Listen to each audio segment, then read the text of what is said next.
Now that would be attractive to people to send them to vote to. Where did I read that? Yeah. More of a like. If you had something groovy like that going on there. Getting a little goofy. Who am I? Where am I? Excuse me. The little kids can go in like. Yeah. Unruly crew. Welcome to the third and final budget hearing for the town of Fairfield. Today's February 26, 2025. Can we rise for the Pledge of Allegiance? And Katie Flynn will lead us. I pledge allegiance to the flag of the United States of America and to the republic for which it stands, one nation, under God, indivisible, with liberty and justice for all. We have a few minutes while our IT department is working through getting Mr. Estani's presentation in a form. I don't know, or just do they have your computer or? No. Oh, I think they're trying to figure out how to load it up or get it so that you can present.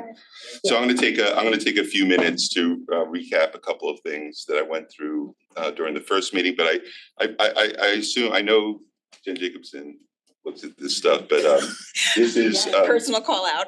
But this is from Data Haven, and if anyone who's not heard of Data Haven, I think you should pull it up and look at the report. There's some surprising things in their report about Fairfield. You know, we all think of Fairfield as a very wealthy town, but Fairfield's actually a pretty diverse town economically. And when you look at this report, you will see that there are a lot of people here that are struggling to make ends meet. And so when we look at a budget for the town, we have to look at the whole town and not just what we would like, but we do, at least in my position. I actually believe that the Board of Education is in a slightly different position historically. And when my wife was on the Board of Education, I believe the role, or she felt her role, and I believed their role was to advocate for education and not necessarily consider or put a large weight on other factors. But now in my position, I have to factor in everyone in town, what the services are for everyone and what the town can afford. And it's unfortunate. I kind of preferred the other situation of just advocating for the needs of the education system. This is a bit harder and can lead to much more angst on my part, but it is what it is. And that's what I was elected to do. So as I just want to do a few slides here. This is slightly different from the slide I presented a few days ago. I broke out debt service using an allocation that was produced by the prior administration. We do need to go back and look at this in more detail. It will require a lot of work going back many years to make sure that we agree with all the numbers, but it's essentially approximately a 70-30 split in debt service. So we talk about the Board of Education being 60%, and other people will say 65% of the town's budget. The reason for the difference is probably people are factoring some portion of debt service. This is as close as I have, but it's about 65% of the town's budget goes to education. That is not dissimilar to most towns in Connecticut with very good education systems. So that's not unusual, but it is what it is. It is a lot. And so if you look at the pure numbers, so out of a budget of 381 million, 250 million of that is approximately education. When you look at all of the other lines, public works, human resources, solid waste and recycling, all these other things, they're pretty small compared to education. What that means is there's much less room to play with if you have to try to figure out ways to be more efficient. And the education system being so much larger, by definition, I believe there are things in there that there's more creativity in terms of becoming more efficient. If you have a marina and one guy running your marina, like you either have a marina or you don't. Or possibly make some adjustments to that, or make them full-time to part-time and change the hours. And it would have very limited impact on the overall budget. And that's why Board of Education, year after year, is the place where people tend to look. But and this is the remainder. We've got things like important things like our probate court and our very important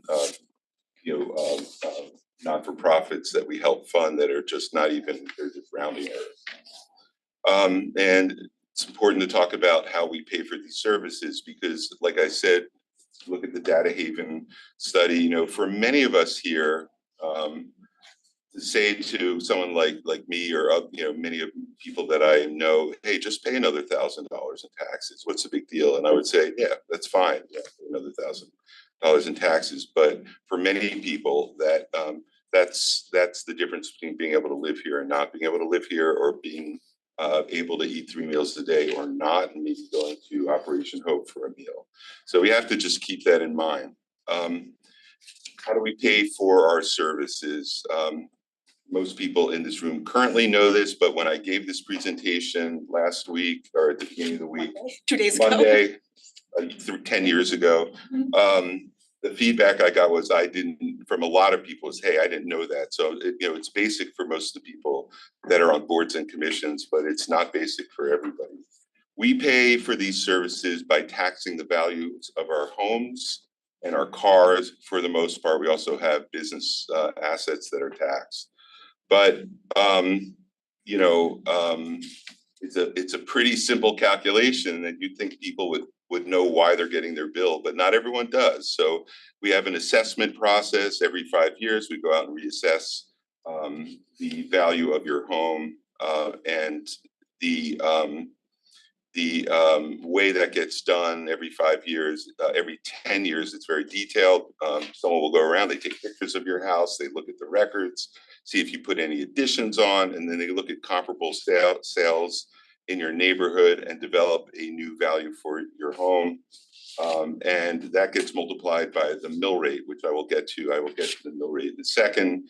That's the tax you own. The car tax is actually, that changed this year. Used to be a market value car, but tax, but there was a lot of work and not really a productive use of most of the assessor's office. Am I going too slow? Oh, not very productive use of the assessment officer's time. And I think there was a lobby, and the state moved more to a scheduled depreciated value of cars. So it's basically, what your car tax is going to be from year to year now that there's a schedule.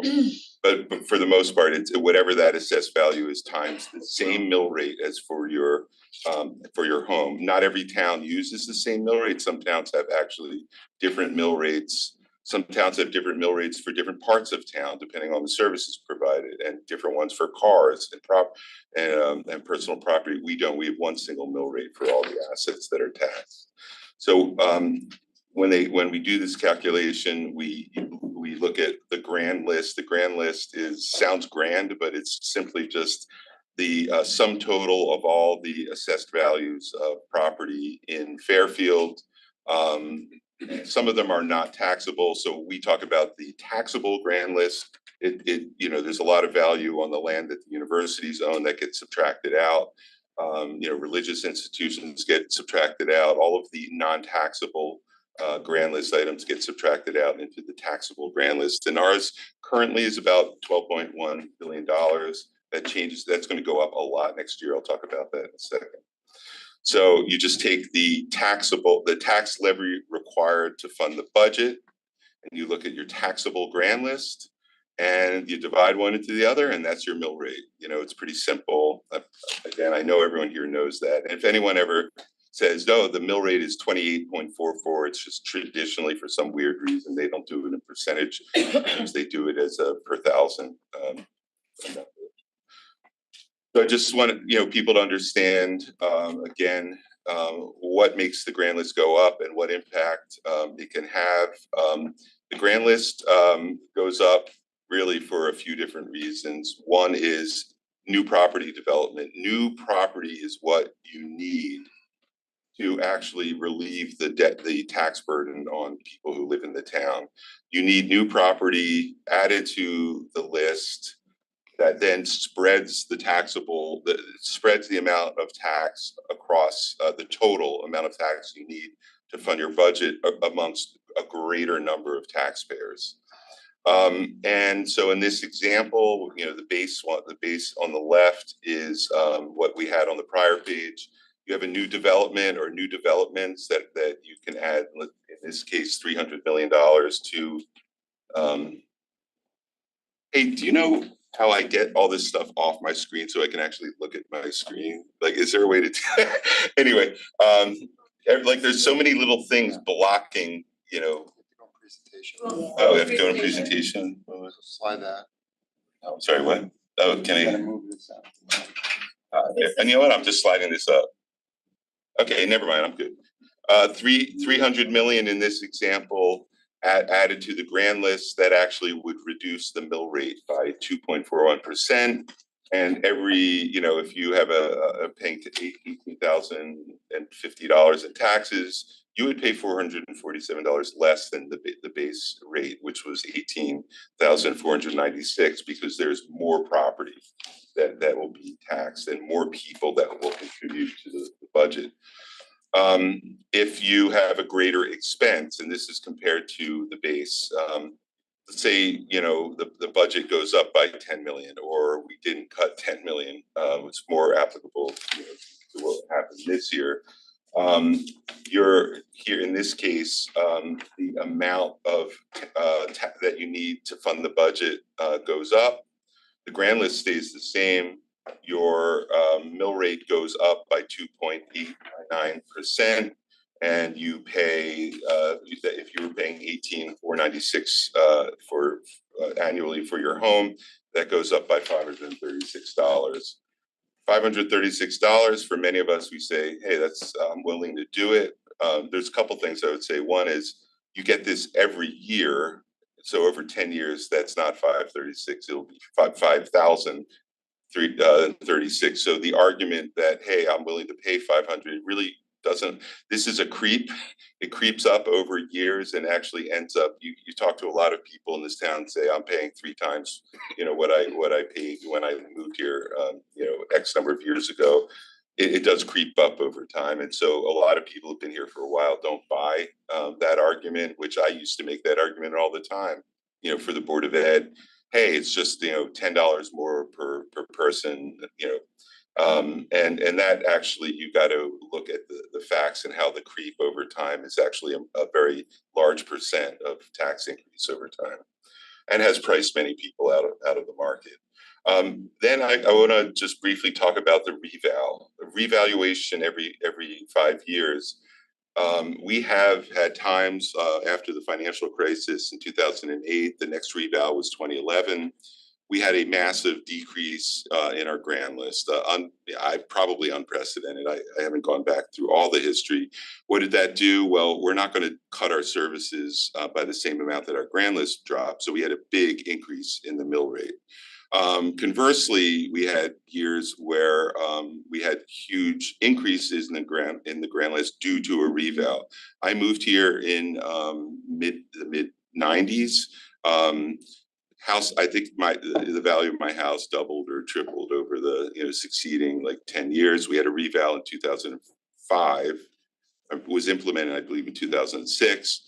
And the mill rate went down by a lot. I think it went down, we'll see in a second, it went down by like 20 to 30%. What does that mean to me? It meant nothing, really, unless because I still paid the same amount of tax, because the value of my home went up pretty much in proportion to the value of all homes. So you're just, the ratio that you're taking, it just is stable, and the amount of tax you're paying is the same because it wasn't really impacted by new properties. Scenario 4, now this is what actually happens in real life. In real life, what the reval does is change valuations between different parts of town. There was a time where everyone wanted to move to the beach area. So the beach area valuations went up by more than the rest of town. This year, it may be Greenfield Hill or some other area of town where the valuations, the relative increase in valuations are different parts of town. Now, this does actually impact your taxes. It rebalances the total amount of tax that has to be paid. And if you're lucky enough to be in a popular area, you're unlucky enough to probably have to pay more taxes than you did before. So in this example, again, the average value goes up by 30%, but your home goes up by 50% in value. And that has a really big impact on your taxes. The mill rate actually goes down by 23.1%. But your taxes in this scenario would go up by $2,777. So everyone understands this, right? You already all knew this, but this year is creating a lot of uncertainty for people because this reval is going to go into effect next year. And what we're seeing is, I'm not going to say unprecedented, but it's similar to the 2005-06 sort of reval, like valuations have gone up significantly, and we're all bracing for what that will actually mean to us. So we can see the spikes, and we can see the dip. The dip is the 2006 fiscal year from the 2005 reval. The spike here in 2011 is what happened when the market values tanked after the financial crisis, and the reval took place in 2010, 2011. And then after that, you see an evening out, and every year the mill rate is within a pretty tight range. And the reason I'm showing this is, what would it mean to have a 5-6% mill rate increase? That would be unacceptable to most people in this town. A lot of people would have to leave. We haven't seen anything like that in a long time. And I would, I don't want to spend much time on this. You all know that Fairfield's Board of Ed original ask was 6.7% increase, and that was very high even for our comparable towns. A lot of Mr. Testani is going to talk about this, I'm sure.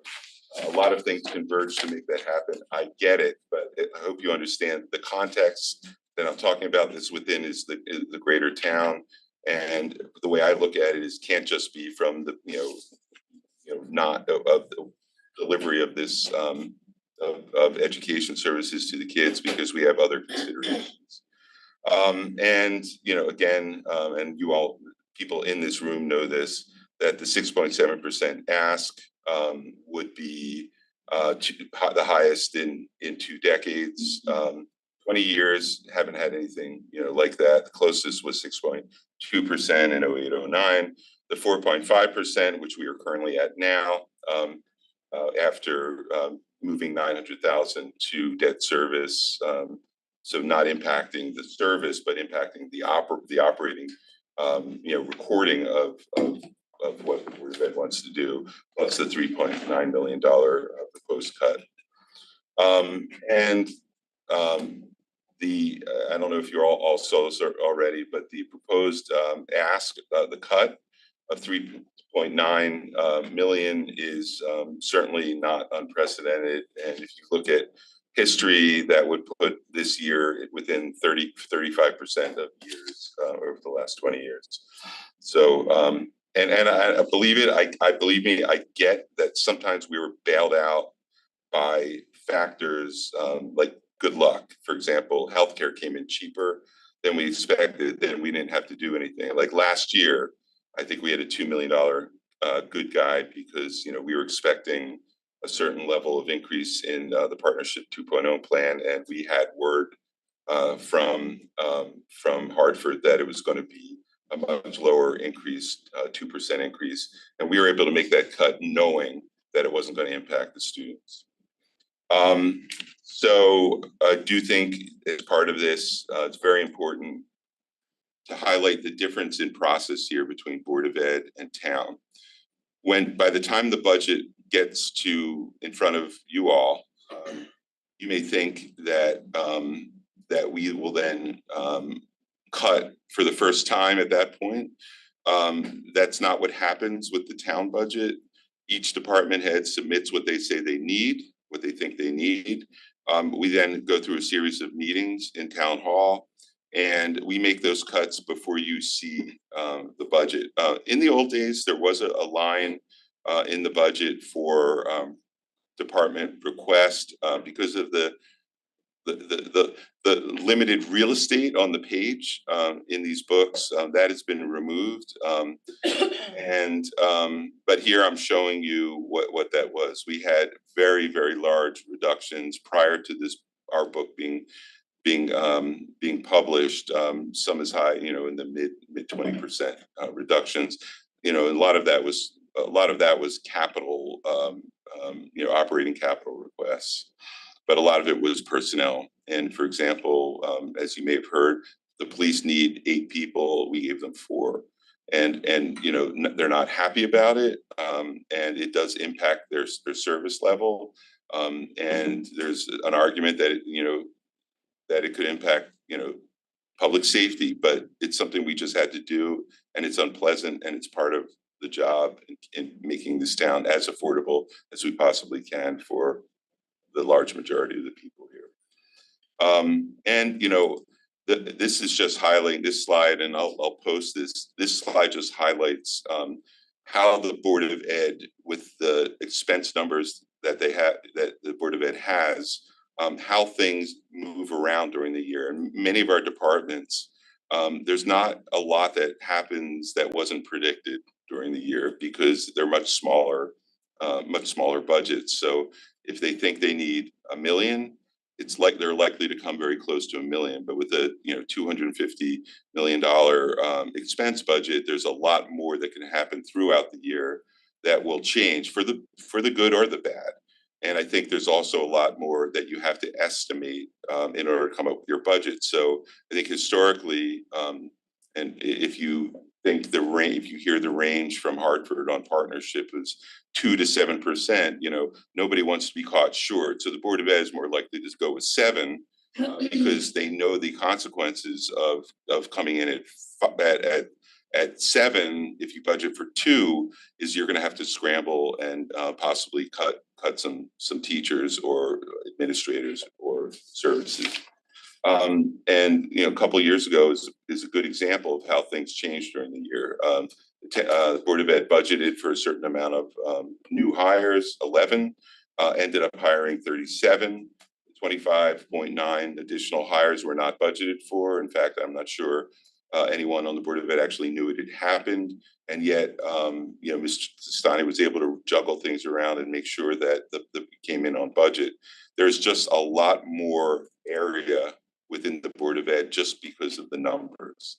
And that is the conclusion of my presentation, meant to give some background on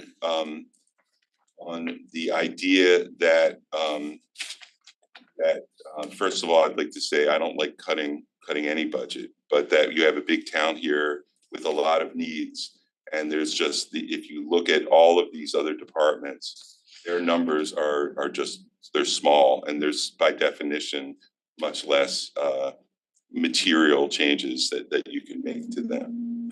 So thank you for listening to me again. And I'm going to turn it over to Mr. Testani. Thank you. Are we doing? Sorry, before you start.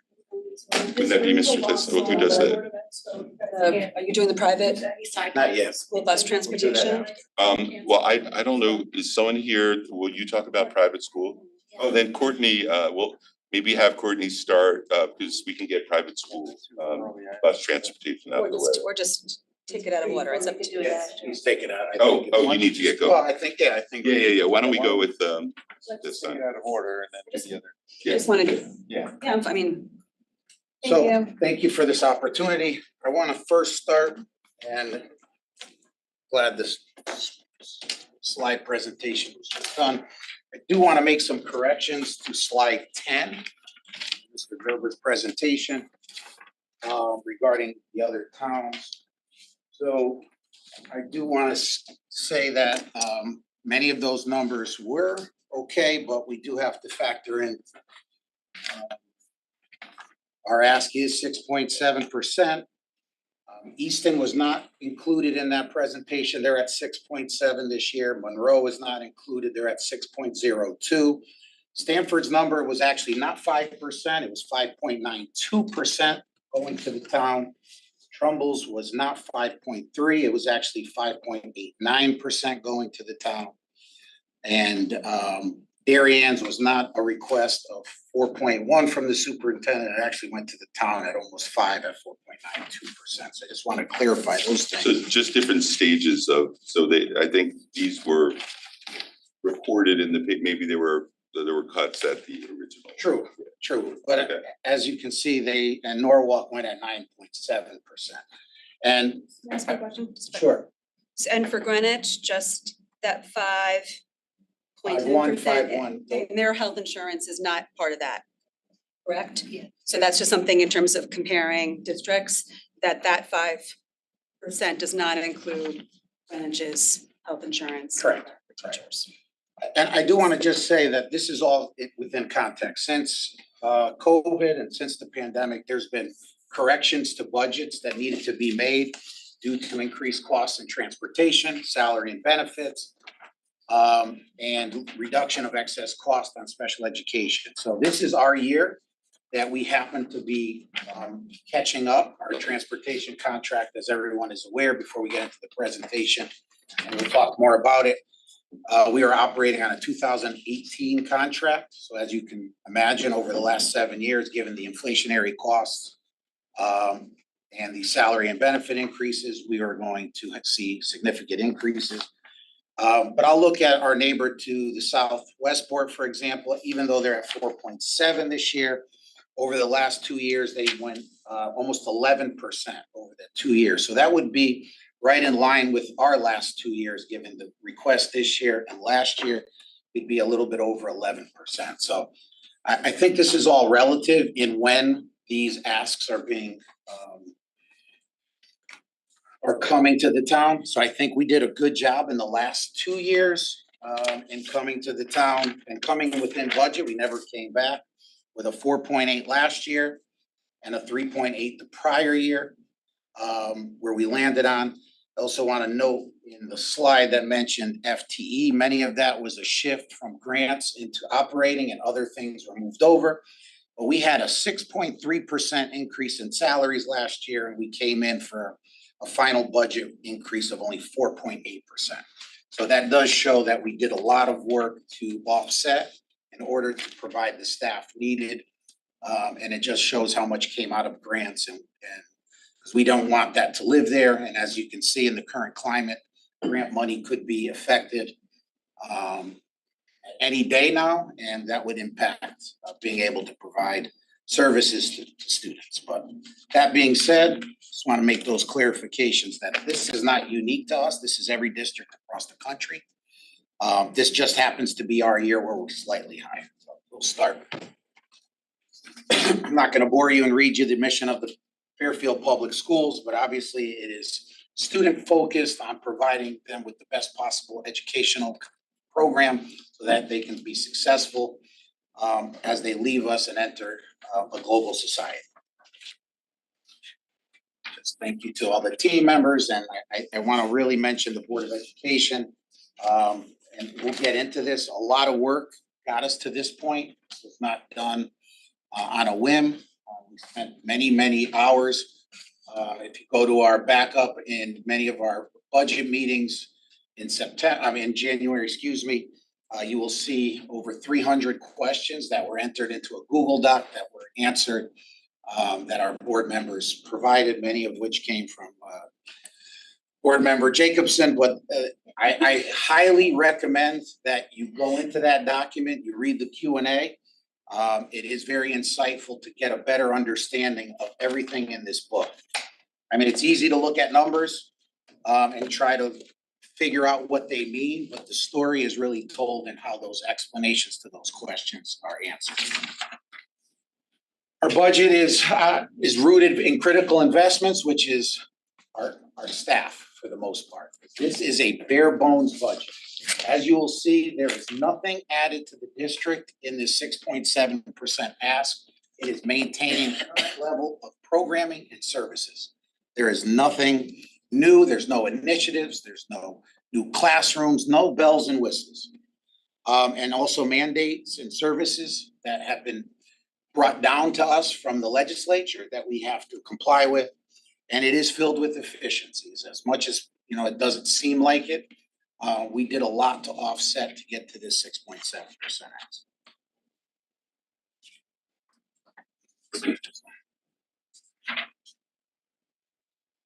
This one.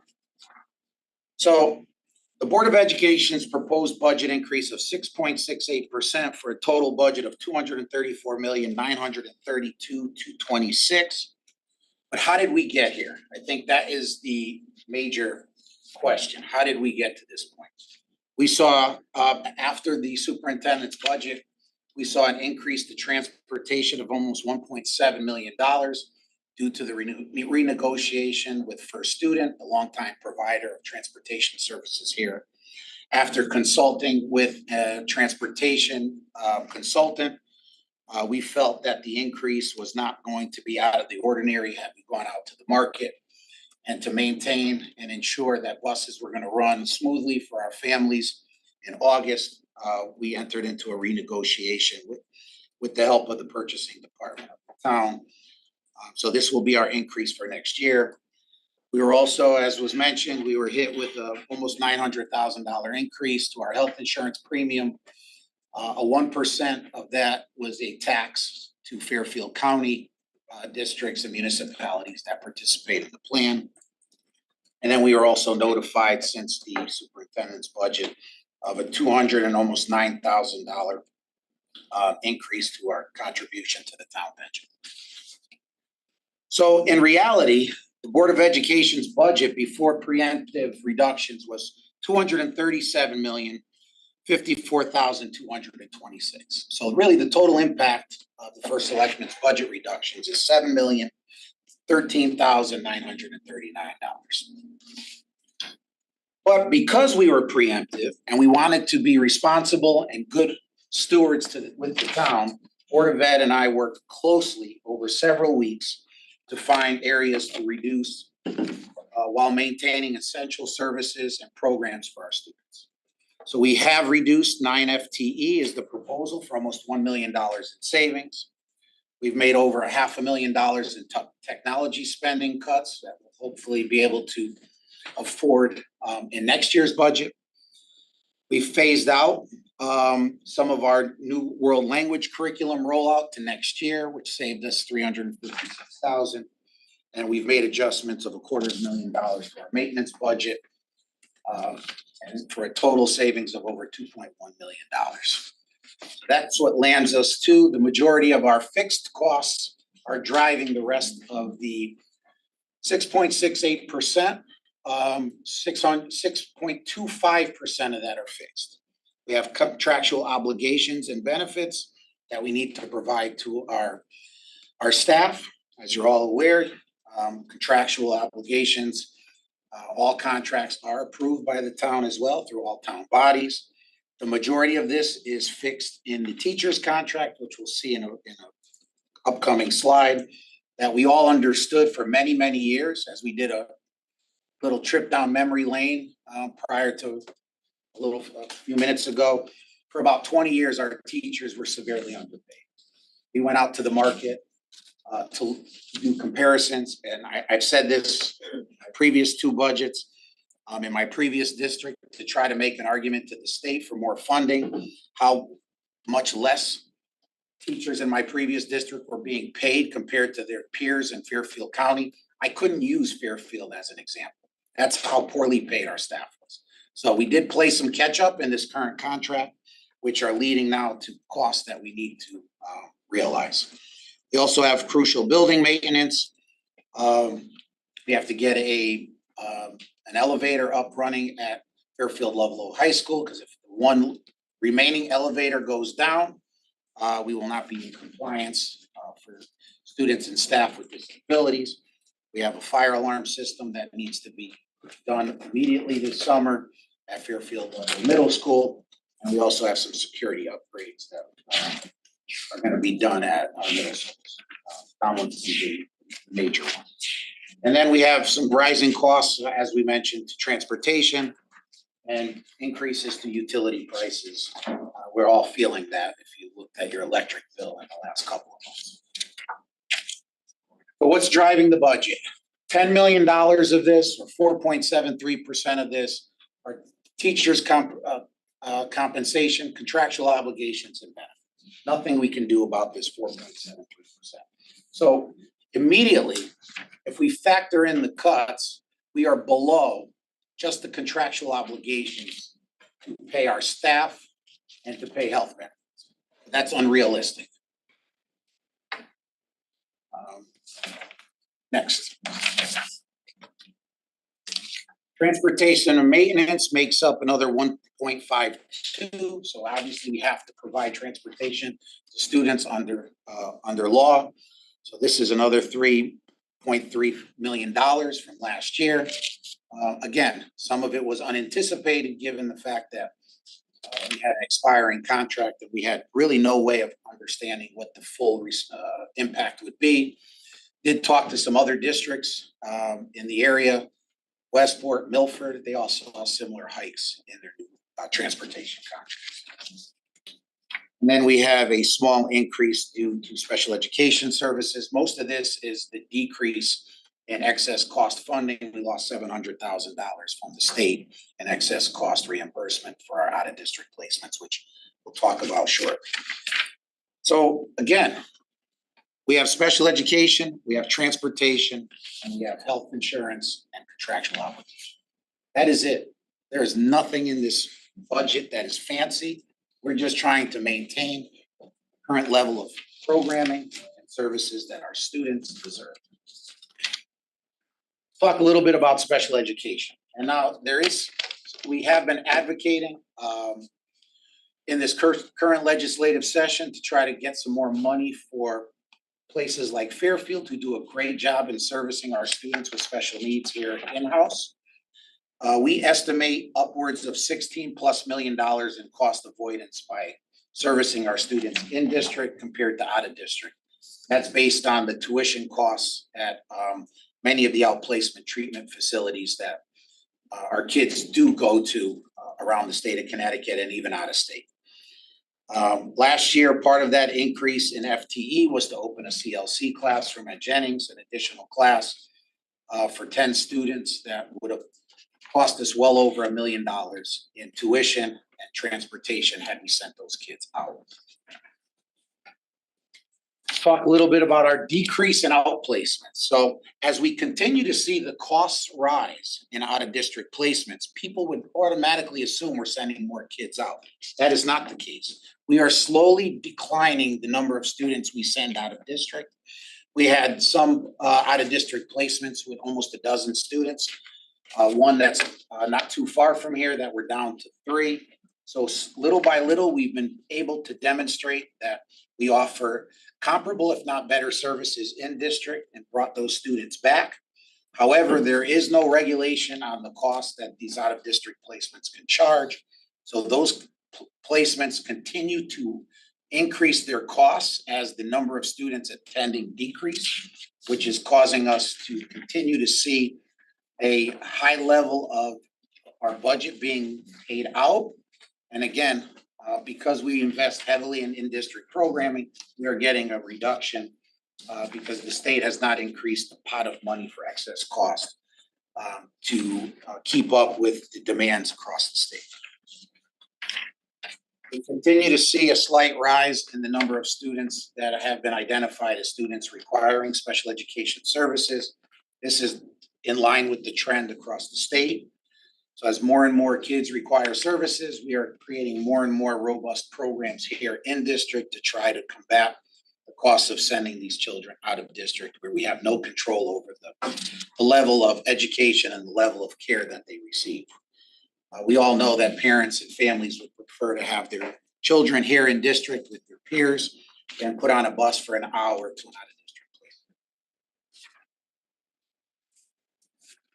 this really sums up how we've lost over the last several years since 2019, 2020 till now. We've lost almost $2 million in excess cost reimbursement. So as we continue to see rising costs in sending kids out, and we've been reducing the number of kids going out, we've also lost revenue, which is a percentage point of our budget right now that we could really offset some of the impact of this year's ask if we had this money and this revenue still coming in. So that has been a topic for several years. There's been a lot of advocacy in increasing the excess cost payment back to districts. That's gotten very little to no traction. And that's why I think the narrative has shifted. And a proponent of myself to getting more money for in-district programming to incentivize districts to do what exactly Fairfield is doing, and we shouldn't be penalized for doing this. Critical investments, as I talked about, we have seen, due to the new teachers contract, less turnover. We hired many, we had less openings going into this current school year due to the teacher contract. We also are carrying only a couple of vacancies right now, but we have had no trouble hiring high quality teachers and service providers. I mentioned the elevator maintenance, the fire safety update, and also we have HVAC, as we all know, expansions, boiler replacements, and other things that are going on. We really want to put the full amount of dollars behind our world language curriculum. We want to continue to work on expanding our talented and gifted programs at the elementary school. We've been trying to minimize the need for capital and technology by keeping elementary Chromebooks in the classrooms rather than sending those devices back and forth at home. We've heard loud and clear from our parents that's something that they don't want to see. Textbooks are gone now, right? Those were reduced? Well, it's reduced and it's reduced. Right, $354,000. So we'll do a slow rollout. Again, here were some of the unexpected 2.79, basically $2.8 million that are contributing to the large ask. These all came at a time that, had we known earlier, this just would have been built into the Board of Ed's superintendent's proposed budget. We have made additional deep cuts to maintaining our fiscal responsibility. We want to protect our essential services. One thing that we did not talk about is that we've continued to see a rise in the need for expenditures on the substitute line. We've been doing a lot of preemptive work in trying to curb that. But I think after this year's increase of 6.7%, we'll start to see a leveling off of expenditures in years to come. We did maximize resources by cutting technology. We've worked hard in doing a lot of pre-maintenance work on our grounds and trees over the last couple of summers. That has allowed us to make some adjustments to our maintenance budget moving forward. But again, that kind of work will creep back up if we don't stay on top of our preventative maintenance. We are seeing some efficiencies due to our synergistics contract, and we'll know more after Q2 of what that looks like. We did have a couple of cold weeks, but I think overall we should see some significant savings there. And then again, our in-district special ed program, as we continue to enhance our programs and provide high quality service, more and more families are putting their trust in us rather than outplacements and unilateral placements that we've seen historically in Fairfield. Right now, we're anticipating a little over $130,000 in the synergistic savings. Again, that could change. It could go higher. We're hopeful it will go higher in all our efforts, but we did have a pretty cold spell there, so hopefully that doesn't impact this number, and we stay at least consistent with $130,000. We've been making some moves in expanding our multifunctional devices for next year and reducing print costs. We've seen a savings this year alone of over $50,000, and we anticipate seeing And it's factored into this budget about another $150,000 in savings in not supporting individual printers. We have over 1,100 devices that are spread out across the district that we'll be removing this summer. Not gonna, again, this is important work that needs to get done to maintain a safe environment for our students and our staff. And I know there's some relief possible in coming out of this budget with some bonding for these projects. So those we'll continue to watch those as they go through the town bodies. By strategically levering cost-saving measures, we create room for impactful investments in our schools. These investments, whether in exceptional teachers, updated facilities, or enriched programs, directly translate into the outcomes that define our Fairfield Public Schools, which is high academic achievement, thriving arts and sports programs, and students who are well prepared for our future. And again, this is the same slide updated that's the next few that I've presented in the past. This is the why. This is why we do this. This is why people come to Fairfield. I know that the town has set forth some priorities in their budget for selectmen, but let's be honest. Our home values are going up.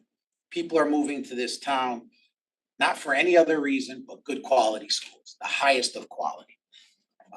We have over 2,550 students that participate in interscholastic sports and programming at our high schools. As you can see, the accolades. And tonight, everyone should come out to Fairfield University, support our Ward girls basketball team as they compete against Ridgefield for the FCAC final. Next, please. Our arts community is thriving. Our students represent Fairfield Public Schools in a variety of venues at the highest of levels. Our music program continues to work and inspire students to thrive and perform throughout New England. And we've actually had an exchange program where French students came over and performed with our students. Again, we are named the best community for music education. These are accolades because we invest in our schools. This is not going to happen in any other way, and these are programs that will suffer if we start to believe that we can't fund our schools fully. Academic achievements, we had 5 schools of distinction this year: Osborne Hill, Holland Hill, Roger Sherman, Stratfield, and Dwight. 288 students earned the seal of biliteracy. That's why it's important that we continue to invest in our world language curriculum. 3 national merit semifinalists or finalists.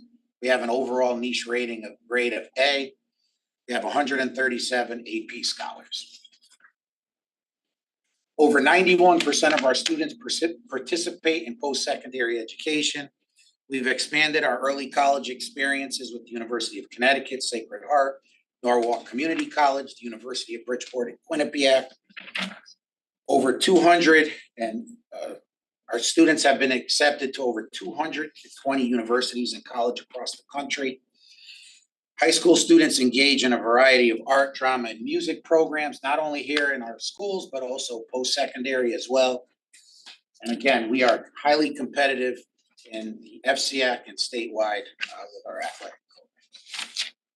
Thank you for giving me this opportunity to talk so proudly about the work that we do here in the Fairfield Public Schools. I know I don't need to remind you of the importance of providing the appropriate funding for public education here. I will answer any questions that you have. Thank you. That was a really good presentation. And you have any initial? Thank you for the presentation. I thank the board for its work. Just some initial from your initial presentation. I think it's important for the public to recognize that, similar to the way the town's departments came to you with a larger ask, the school principals within the school district, I'm sure, came to the superintendent with a larger ask. So there was also a reduction at that level as well. I'm hoping. Do you have any idea of what that reduction was? What didn't happen? I mean, despite you're saying this is a bare bones budget, that there's not any enhanced programming in it. I think just holistically of what we're dealing with as a community in terms of things that potentially did not move forward because of concerns about affordability, inflation, uncertainty. Well, I do think that the principals were very responsible in knowing that this was gonna be a tight budget, given the conversations that we had as a result of settled collective bargaining contracts. Not only did we settle last year the teacher's contract, this year we settled the administrator's contract, as you're also aware of. And we settled other collective bargaining unit agreements as well. So I think the principals came knowing that there wasn't going to be a lot of room to ask for things. So I don't want to say that what didn't come, because I think that was just a reflection of their being responsible. There was some extra support in certain departments, for example, the athletic department. Right now, given that we have the number and the volume of athletic teams, both that compete interscholastically and also as clubs, or non-CIAC sanctioned programs, they do share one individual that helps support them as a clerical. So that was something that we put on the back burner to try to add some support there. I mean, these folks are working nights, weekends, holidays, in order to provide the best experience for our student athletes. Again, we've slow rolled the rollout of world language. I think that's something that we'd like to see the full rollout of that, but that was something that was pulled back. There are some schools that have asked for additional support for special education and social emotional support for students that we've kind of put on pause. It is a goal of mine to try to do and support students with social emotional intelligence through school counselors at the elementary level, rather than through programs that we rely on teachers to consistently implement. Given that they have so many other things that they're juggling in a 6.5-hour day, and the demands of a classroom teacher go far beyond the work in the classroom. So that's something we put on pause for a future date, because we really desperately need to have a robust social emotional learning curriculum that can be implemented by trained professionals like school counselors. So those are just some of the things that didn't get into the budget this year. Recognizing that we had a lot of mandates and contractual obligations that we had to address. Can you just describe briefly your process? So who will submit a budget to you? All the departments and principals will submit what they would like, and then I go through it closely. I go, talk about it with Courtney. We talk about it as an executive team. And then we go back to them and we start shaving away at what is realistic and what is not. So the submission by department and by school, but there's crossover. There's a Venn diagram. There's the intersection of Sure. departments and schools. So who, will ultimately the department work with the principal first, and then the principal submits a budget that includes some allocation of that department? mostly the principals are just submitting FTE for the most part. Okay. The departments And will. facilities or no? And facilities will work closely with the principals to identify any projects that may be pressing. So, but ultimately then it all filters through myself in conversations with Courtney on what is doable and what I feel that I can present to the Board of Education responsibly to get a budget passed. And you meet with each department head and go through their budget, or does Courtney? Mostly Courtney and the executive team, and after conferring with me and to go back, because I don't want to sit there and for hours saying no. But people need to come with some realistic. Courtney will say no. She'll be the heavy for me, but mostly because we have to come and be responsible to the town. To everything that you talked about, to the taxpayers of the town, and what is realistic and what is a need and what is I'd like to have. Would it be possible to disclose the ask versus the ultimate, the cuts at your level, because we can do that. I mean, we did at a high level, but we could do even in more detail. Yeah, I think this is probably a poor year to do that, because I think everyone was cognizant. My message was to them that this was gonna be a difficult budget year. And unless it was something that they can justify as a need. So I think people were very cognizant of that at the building and department level. I think there was some reductions at the department level, especially in IT. In some of the rollout of the continued refurbishing and replenishing of things like interactive boards in classrooms. And those are the things that kind of got weeded out. It do a close look at programs, software utilization, and weeded those things out. Things that weren't getting used, that people said were vital in years past. Usage was way down, if not non-existent at all, so we cut those. As you can see, we spent a lot of time, teachers are very protective of their stuff, but removing probably upwards of almost 1,000 printers throughout the district this summer is a major step in trying to be more efficient and effective in how we operate. And unpopular also. Very unpopular, but Unpopular with the teachers. Well, I just want, would it be possible to show the ask versus the sure. roll-up number? Munis has it, so they enter, but it was already, so the department's. Use entered. has the ask by department heads. Okay, so we can just pull it out. Okay. Yeah, like Well, Mike said, could we get that for the town as well? Yeah, it's in my presentation, but yeah, I put it in the presentation that the town ask versus the ultimate number. But you could, if you want something more than that, just send me an email. Could I just say to Mike's point that it was pre-vetted before the departments put them in this year? So whereas we did change the process, whereas in the past, I called it kind of throwing spaghetti on the wall. The ask was really big. We had really realistic entries. So you'll see a difference between the department asks to the super's proposed budget, because that was part of the process. But that initial ask was after a series of meetings of cuts that had already happened. Okay. Just to be clear, so, yeah. Yeah, But we can still show. That's a good point. So maybe it's not even a valuable exercise. Well, It's really I think not. we could Again, just, this is a bad year. And Bill, Yeah. do you think we could get to the actual budget and how these your proposed cuts are gonna impact that? Yeah. Or your proposed cuts? I think we're definitely gonna get to well, that. and that question was really. 65% of the budget, so. My question was really just for clarification for education for the public and how the Board of Ed approaches when the superintendent approaches its budget. I don't think it'll come to any surprise to anybody that I'm concerned about the reduction. And we'll be looking for ways to restore some funding. Some of those graphs that were shown brings back PTSD, gotten, I was like, oh, that's when I became involved.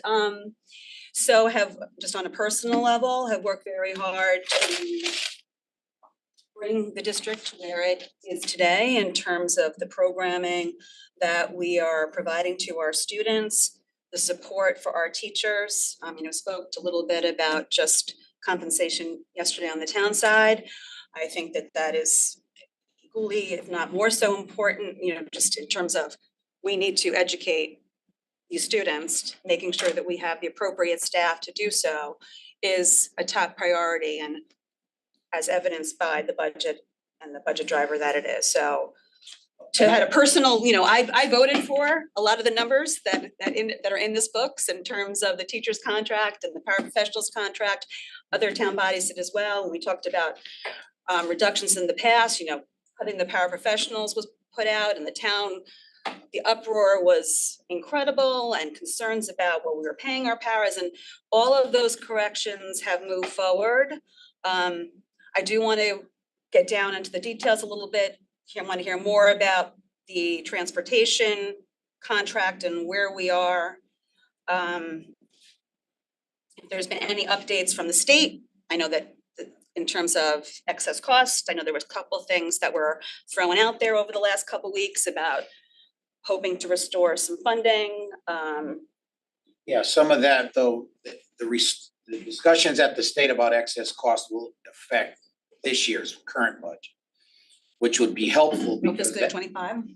it's not going forward, it's for the current budget we're in. So that money will be helpful to offset some of the other costs that we do incur. But again, I want to stress in the last two budgets, I can't speak to anything prior, before the last two budgets, the majority of obviously our budget, a good portion of it is salaries. Our salaries have exceeded the budget ask. So I think that's important to know.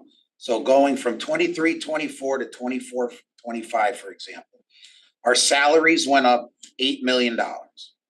Our budget went up $10 million. So that extra 2 million covers everything else. So I think we have been extremely responsible in our asks. And I think we continue to be responsible in our asks, even though the percentage is high. We've spelled out, we had no control out of any of this spend. And I've said this before, I don't question that you know, at least you believe you need every dollar, and that many people believe you need every dollar that you budgeted for. But we're just doing our due diligence today. One of the questions I would have for the future is, you have a data person, right? You hired a data specialist, A couple of years ago, yes. and they're still there. Yes. So do they only do like metrics for like scores, like student achievement scores, or do they also provide you with data for comparables on things like, you know, like cost per student, or cost for special ed per student, or number of outplacements, or things like that, like about how we stack up? For example, the increases in versus other towns. Like, it would be nice if your data person had provided that as part of the budget process, because I spent part of my Saturday going through and looking through the budgets of other towns, and the numbers that I had, there was a fair amount of confusion on my part as to, okay, this was the superintendent's budget, and where is the Board of Ed's, but like, you have to dig for some of that stuff. Maybe your person can do that in the future. Also, in terms of special ed costs, they're high, but are they high relative to other towns? Are we doing something different than other towns? As part of the due diligence process, I'm not equipped, to know that unless you provide the comps. Well, I mean, special education is a concern across the state. So I think in terms of relative to other towns, I think we do a really good job relative to other towns within in-district programming. I think we get into comparisons, it's hard to find true comparisons to Fairfield. People always throw out West Hartford. West Hartford is not Fairfield. It's not in Fairfield County. The costs in that end of the state of everything is much less. So to make a comparison to even, Does anyone compile, attempt to? The state does. They compare, And cite. so we can see what the state does, and then maybe you can put that in, but adjust it for known differences in the towns. Because I didn't know, like, I don't know whether people come up to me and say, why are we spending so much on special? Are we just agreeing to everything? And I'm assuming no, but I don't know. Do we have a softer heart, or are we not doing as much in-house as other towns might be doing? Things like that. Well, I think they don't understand what special education is. And I think unless you have a child that has special needs. Yeah, but Mr. Tessai, I don't Yeah. think we want to get into the emotional. This is like pure hardcore, like, data. Well, we work how do we closely, measure we work ourselves? closely with our lawyers from Shipman. If there is a placement that we feel is unreasonable, we do go to due process, and we do, as I showed you, our Right. out-of-district placements are dropping. But there's 169 towns in Connecticut. Is there some way that we can benchmark ourselves? If it turns out that we can look at it and we can say we're doing the best possible job we can, that would be great to prove out, on a piece of paper, and you can use whatever data you want to prove it out. But it's really hard, and I think can lead to some doubt if the numbers aren't if there's no data behind it that you've presented. I don't think, well, again, I don't think people understand that you don't qualify for special education services because a parent wants it. You have to qualify under the law. And as you can see, we have almost 20% of our students are identified. So say that's close to 2,000 students and we have 69 kids out of district. I think we're doing a really good job. So I don't really want to doubt that because I know people with, you know, Yeah. plenty of who think you're doing a good job, but I think it needs to be, we need to measure ourselves somehow on whether we're doing something different and just talking about it, you know, and it is not all that helpful when I try to go out and sell the budget. Sure. To you know, anything that we could use to provide a comp is sort of what you would expect in any, you know. Well, we've talked about as recently as Monday of possibly it's probably time that we pay a consultant to come in and do a review of special education in the Okay. district that could provide us. If they could also add sort of how you're gonna track it, and recommend what a spreadsheet might look like or something that can go in your But what I budget. will say is any type of review of special education, from my experience, has been in any district. The recommendations they're gonna put forth are gonna cost the town money. So if we put that in writing, then we have to put monies behind it. Cause no one does it 100% at its best. You Right. can't. Right. It's just, it's almost impossible. So I think they'll find that we do a very good job and there'll be room then that we'll have to look at in improvements, which is gonna cost the town more money. But I'm happy to do that. I mean, we did a special ed audit 5 years ago. Yeah, it's probably about time. And I will just, in terms of comps for special ed, it's very complicated because it's not, you have kids with varying disabilities, various medical needs. The price point between just one student could just totally, you know, totally skew the numbers. So I would be hesitant of having, as we're talking about maximizing staff time, having a staff person spend too much time going down that road, because I'm not really sure it would get you the data that you're really looking for. Fair enough. I mean, if you pick one, maybe if you pick one particular disability for how we're servicing children who have dyslexia and compare by specific need, that might be a better exercise, especially since we've added new programming in Fairfield in the last 3 years to address that. But that, you know, that's probably an example, and I think you have presented on this before. If you identify dyslexia earlier, you put you know, you have to make an investment up front, and then it ends up saving everyone money and angst and, you know, over time. But that all has to be described somehow. It just shouldn't be, you know, trust me, we're doing the right thing. I think in the budget, the more metrics you can put in place that allow us to make sure that we can look at it and follow it, the better. So yeah, how do you want to work this? Do you want to just go through page by page or? I don't think, I mean, I don't think we need to go through page by page, and also I'm gonna defer to you and Ms. Kupchak, having just spent Well, I have 6 years on the board, a lot, and being that there hasn't been a lot of new initiatives in terms of changes, I'm familiar with some of this stuff and I've followed the Board of Ed meetings, so I have questions, but if you want to go through Do you have page by any page. specific questions on the budget other than how the impact, I mean, the impacts we have to get to, but do you have questions on the actual budget? Well, you know, I'm just been listening, obviously, for the past whatever hour or so. Listen, I think this isn't that complicated. Anyone who's been involved in town government for even a couple of years understands the process. This, you know, the budget, as the superintendent outlined, it's pretty clear cut.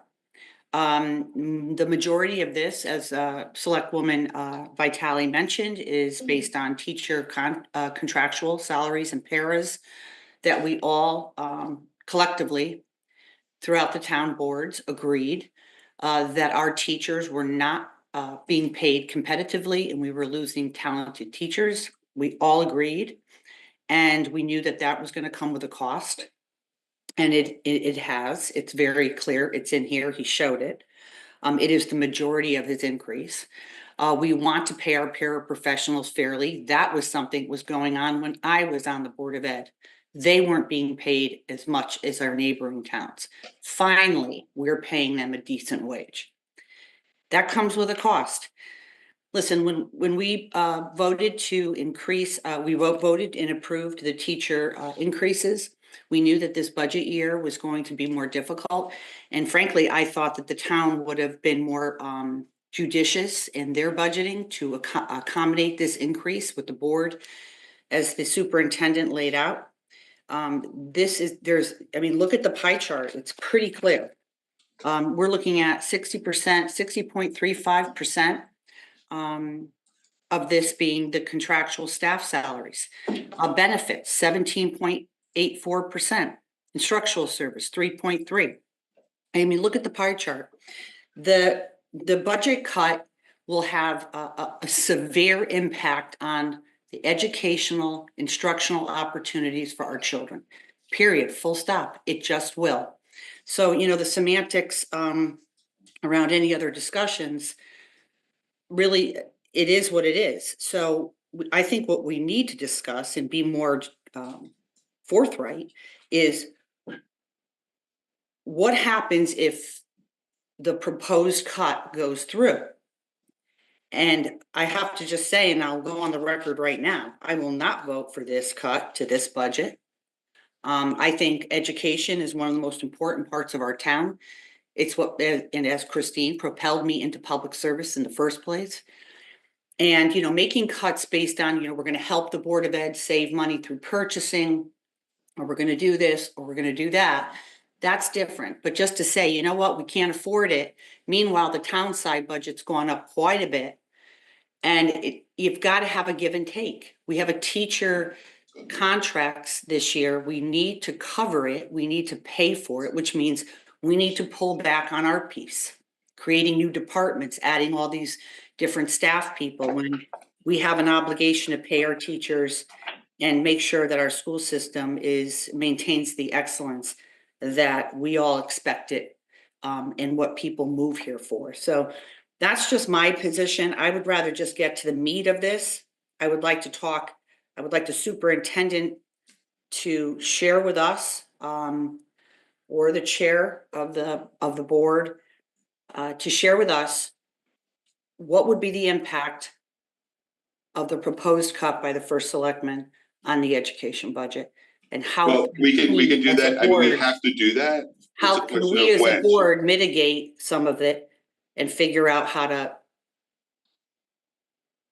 fix that? Okay, we have to do that. We normally would go through the budget first. We had a presentation. If you want to do that first, I'm fine with that, but I just want to correct for the record that the town budget hasn't gone up, it's actually gone down by 1%. So while the Board of Ed budget is scheduled to go up by 4.5%. So what you're saying about the town budget is just not correct. So it's a painful year. You know, it is what it is, but it's a painful year. I do have questions about the budget, but if you want to jump to the impact of cuts first, I will defer to you, Selectwoman Kupchak. I mean, normally we go through the budget. Do you have Right, any well, I mean, questions I on the would have, budget? right, I would have assumed, Bill, that you would have already went through this with the superintendent and the leadership of the Board of Education before you proposed the cut. I'm assuming you're very familiar with it, as most first select people take the time to meet with them prior and have these discussions before the budget is. Christine, and you haven't, so you have no questions about the budget? I've read through the budget document. And you have no questions, just yes or no, and we can move on. Not right at this time. Okay, so you have no questions about the budget. Christine, do you have any questions about the budget? I do have questions about the budget. I have questions that we did not touch on. I do have questions about the budget, and also I think that this budget year is, with the increases between transportation and healthcare and the pension coming to the Board of Education after the superintendent presented his budget. You know, from my understanding, you met with board leadership and the superintendent, and correct me if I'm wrong, because I'm hearing this just from attending meetings, back In January. in January, after the superintendent presented his budget to the board. You at No, that, we met prior to the superintendent. I had asked Mike what his expected increase was. He told me at the time that it was close to 6.5%. We had a meeting prior to the Board of Ed budget meeting where we just said that's going to be an impossible ask this year. And at the time I said, I think we're going to have to find $5 million. okay, so you said that. And let's just, at that particular, when you had that conversation, didn't know about healthcare. Right. Didn't know So- about, so whatever- didn't know of what the didn't know final of what transportation the- number was, but there was kind of a preview that it was going to be bad. But in terms of where the board was, so the board, and I'm saying this as just a member of the audience, the board is sitting down to review the budget, thinking we need to find $5 million, $4 million in And things reduction. got worse after Right, that. and Yeah. they went and found $2 million of reductions. Right. You know, if it had not been for the transportation piece and the change in healthcare, we might be having a different conversation. Right. now. Absolutely. So I'm gonna ask for the superintendent, what if you had known about the healthcare number and the transportation piece of it? How might your budget have looked different? Well, we You would have been put talking forward- 7.7%. That you would have just put forward a 7.7% budget, or there wouldn't have been any adjustments that you would have made before bringing to the Board of Ed? Well, I mean, any adjustments that would have been made would have had to would be impactful. I mean, we're talking about teachers and programs. Would I have wanted to do that? No, not without having a robust discussion as we did already at the board table. If the cut stands and as is, that's where we're gonna have to have those tough conversations about teachers and programs. Can I ask you then, so you're not prepared, like Selectwoman Kupchak wants to ask the impact. Are you prepared other than at a high level, it will affect kids? Only at a high level because I've seen this over my career where superintendents will throw out the hit list. I don't believe that's fair to those individuals that sit in those jobs. Okay, And I don't think that's okay, I think I've had colleagues be part of that and it's disrespectful and premature. okay, But I will say it will affect staffing, which will affect programming. okay. And it will affect some of our newer teachers who we recruited here. They've become part of our school community and could lose their job. And that's, to me, and they're some of our youngest and brightest teachers. Okay, can I just ask first Selectwoman, former First Selectwoman Kupchak, is that enough of an answer for the impact on cuts, or do you have any specific questions other than what Mr. Testani is prepared to talk about? What he just said was there will be impacts, but he doesn't have on programs, on teachers, but he doesn't have specifics and doesn't want to discuss specifics because right now it's premature and could be inflammatory. So are you good with that question or do you want to ask more? No, I understand that, and I agree with him about putting out a hit list that has been done in the past. It was done to me. However, you don't really need to put a hit list out. I mean, just look at the staff salary change. It's 4.51%. Benefits, 11.43. So those are fixed costs. The paras, I would imagine, are in here as well. Yep. The fixed costs. So we would basically be, I mean, with the proposed cut, it's fairly obvious that you're cutting into those fixed costs. No one has to come out and say it. It's right here. So Okay. I think really the question No argument with that. is to the first selectman, where does he, when you propose the this cut, where did you think it was gonna come from? May I ask, you were about to say something? Well, these are fixed costs, and I think that part of it, those fixed costs can go down depending on the staffing in those particular buckets. Right. And for transportation, the number can come down based on how many buses you run. The Board of Ed has been discussing, transportation guidelines and policy right now. So while they are fixed, there is ways to adjust it. And, as the board chair that basically put out that hit list, a year or so after the pandemic, when a $2.5 million reduction was being made to the Board of Ed budget, we weren't putting forth new programming, and the Board of Ed, that, I forget what the cut, we had made reductions, and it was just a cut for this exact, we needed to be responsible to the needs of the town. So I think I hear you in terms of not wanting to put a bullseye on any staff person, but I think that everybody in this room knows the areas that potentially, just from past discussions, those programmings that are not viewed as maybe core subjects. The electives in the high school come up, the world languages in elementary school come up, the STEAM programs come up. Scaling back extracurriculars come up. I mean, these are the kinds of things that come up in every discussion. Scaling back, going back, I'm gonna go back 10 years when we had big cuts. We lost IT support, we lost secretarial support, we lost JV sports, we lost late buses. So want to just kind of drill down, or we reduce in other areas. We reduce in maintenance and we just kick the can down the road. We reduce in technology, we just kick the can down the road, which is why I think that we have this discussion. I think that we need to be cognizant of reductions now that are made. They're gonna highly likely being coming back to get us at some point.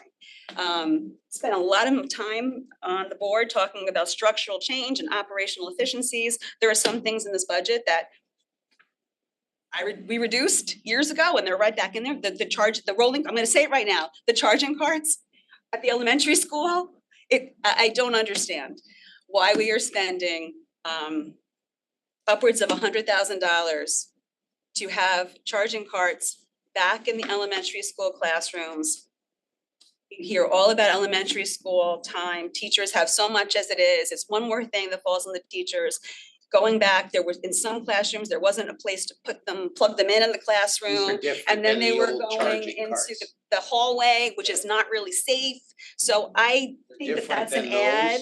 Oh, they're different, and you need the devices. You're not gonna get rid of the device. I mean, my son brings his Chromebook home every day. He comes home, takes it out of his backpack, he plugs it in, and he doesn't open it up the entire time that he's. I've heard the parents. And I think that other parents, I've heard parents that, I get it. They don't want their kids on their Chromebooks. Totally respect that. Then tell your parents. They also will extend the life of these devices so that we're not investing in spending so much money going forward. So it's 6 of one, half a dozen. You have that, the life's based on charging, what the difference will be in the life cycle of the replacement schedule for. Well, we haven't been charging them, but I can tell you that in places that don't send them home every day at the elementary level, yeah, they do last a lot longer. So that's I part mean, of, that's it's part of. common sense. A third grader, a fourth grader, a fifth grader bringing home a device back and forth every day.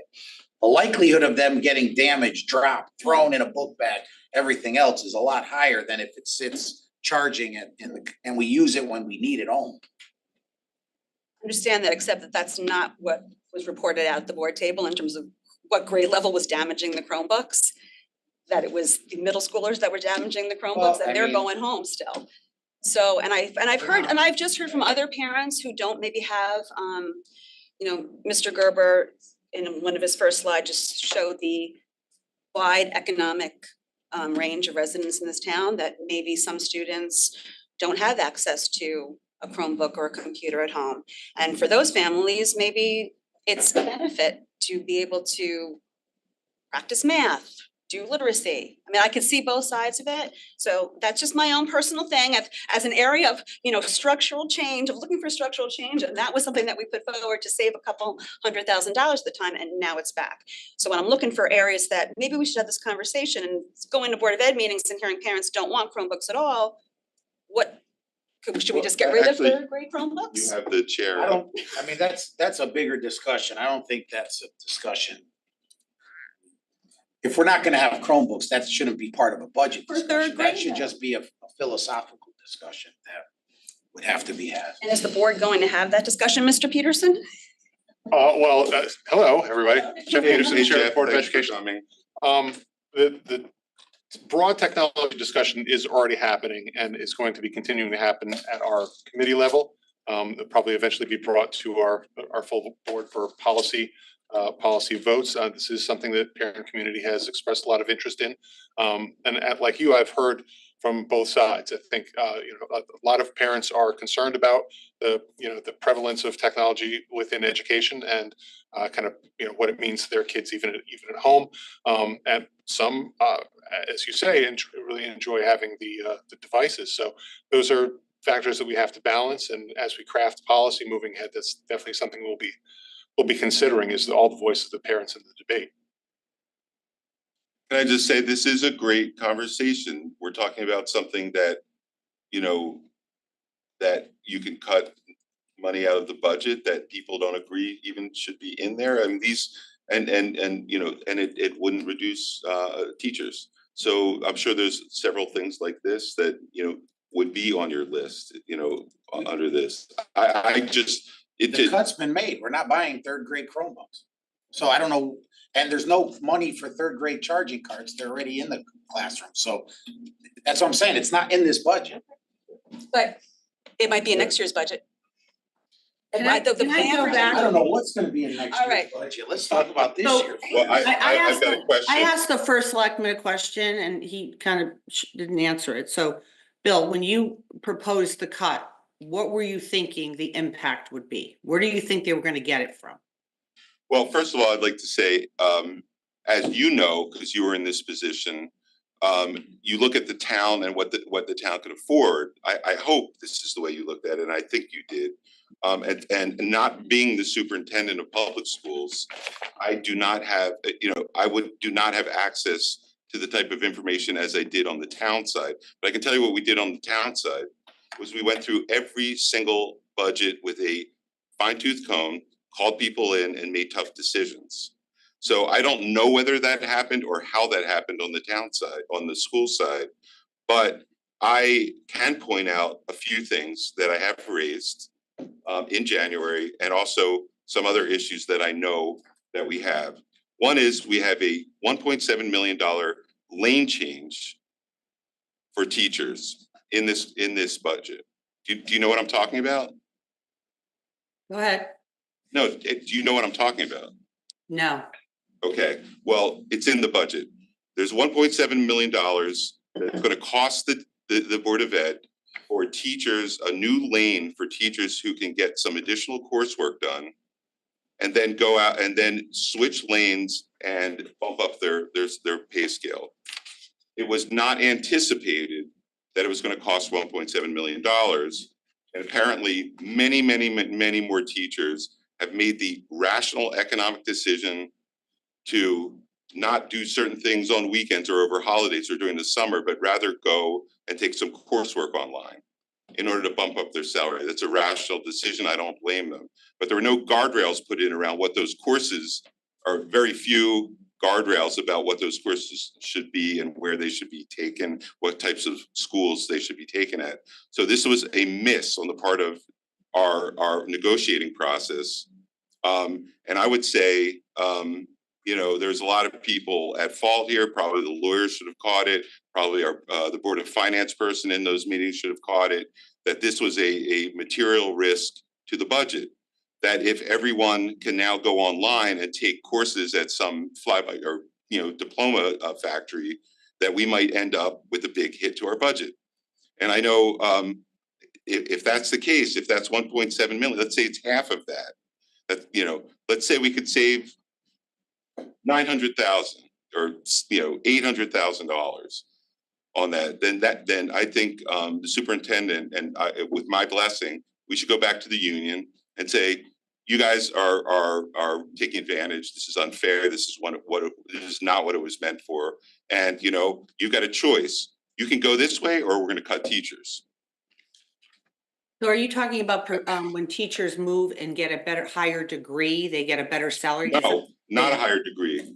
It's a new lane that's a partial. It's credits. So you want to explain it? Yeah, well, it is in essence moving over with additional education. So it is it is like. Not a degree though, right? Or it's a certificate or Well, something. it's 30 credits. It's equivalent to getting enough for like a 6th year into the 7th year lane. Now, to your point, did we realize it would be $1.7 million in year 1? No. But over time, we knew in a couple of years we would get there. So this was not unknown. It was. The amount wasn't unknown? It's an incentive because if not, the only way that we would have been able to give the teachers what they deserved, that increase, the percentage increase over 3 years would have been closer to 20%.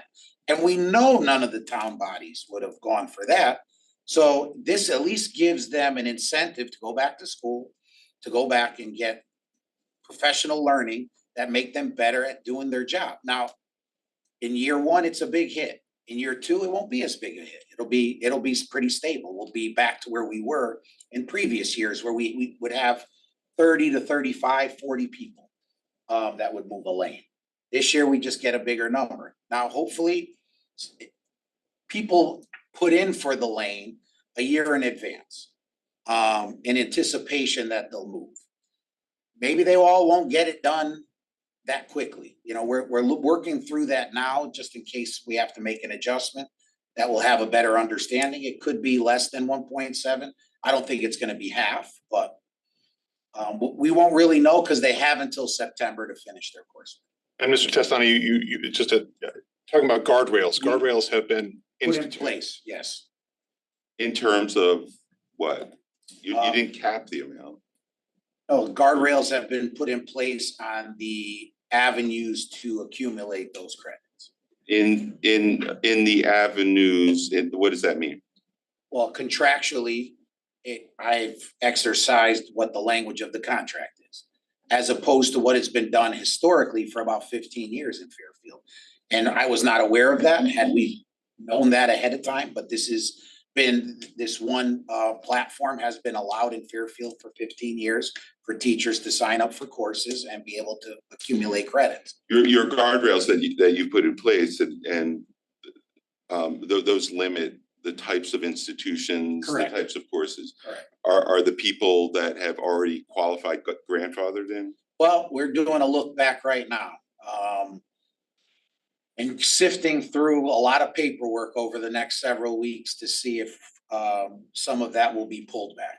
So if you can pull some of that back, and I think if someone, you know, look, it's an economic decision for a teacher, and I don't blame anyone for exercising, you know, their rights if they're, I don't know what the course requirements are, but it sounds like you had to jump in when you saw what was going on and put some guardrails in, but that it was a little bit maybe possibly too late for this budget year. Possibly. So, Maybe. and I kudos to you for doing that. And thank you for doing that. But we should be able to claw back. Like if someone's taking courses that aren't actually helping in the classroom, then we should go to the union and say, this is unacceptable and hold it. Yeah. I think we should just be careful with just Okay. negotiations and a contract. Well, we have It's to be already been- careful, but I- it's not cut and, what I'm saying is there's a lot of details here. It is not acceptable. No, I'm not talking, I know. I'm not but talking to you. I'm just sensitive to saying that. is that this in is a- general. this is a- In general, it's not acceptable to me to say like X% is teachers, so there's nothing to do, because this is a big budget and there are things that, and actually it sounds like there are things you actually are doing. So, you know, but they're not really reflected in the budget yet. So, you know, maybe that's a good guy that we can work out over the next few weeks or months or? It should take a few weeks, just because of the amount of paperwork that we have. You need, because I don't like being ripped off, and I feel like, even though I know there wasn't. the I intention- don't know that we should be talking about our staff in those terms. I think everything is done in good Pretty inappropriate, frankly. Okay, well, what I'm saying in general is that to just say there's no room in this budget and that everything's, is for the benefit of the kids. I mean, that you're talking about things that actually aren't for the benefit of the Well, kids. I think that having better educated teachers, especially if they're going in certain subject matters, arguably does have a positive impact on children. Absolutely, So, but it has to be just- legitimate and I think, coursework. and I think that I don't want to we have a lot of other things to go on. We this do, budget. but this is a big nut. This is $1.7 million. I know, and I have a question just in terms of, and I'm sorry about my little rant about the Chromebooks and the charging cards, but I am looking just, not just this year, but the impact of decisions made this year, how they're going to impact the years to come. And when the district did the 5-year district improvement plan, part of that at the time was trying to forecast out how new program initiatives would be impacting the budget. We added an operations tab for things like a bus contract coming in and how that might impact the budget. So there was some sort of consistency to avoid situations like this. So I'm asking questions now, and I'm going to be asking questions about current year too. I know that the last quarterly still kind of a deficit, but very often things change. And now with a non-lapsing account, that there might be some flexibility if there is year-end funds, depending how all this plays out, moving things around between fiscal years. If I could, going back a little bit, but kind of to your current point, I want to talk about some cuts that the Board of Ed made before we adopted our budget. Just talking about the Chromebooks and can we break down those numbers a little bit? We actually voted in a $574,078 reduction in between the superintendent's ask and our ask. And if you look at the breakdown of those things, you see kind of how into the weeds we got. Reduce $180,000 for interactive classroom boards. $49,000 for to implement a new Power School information system.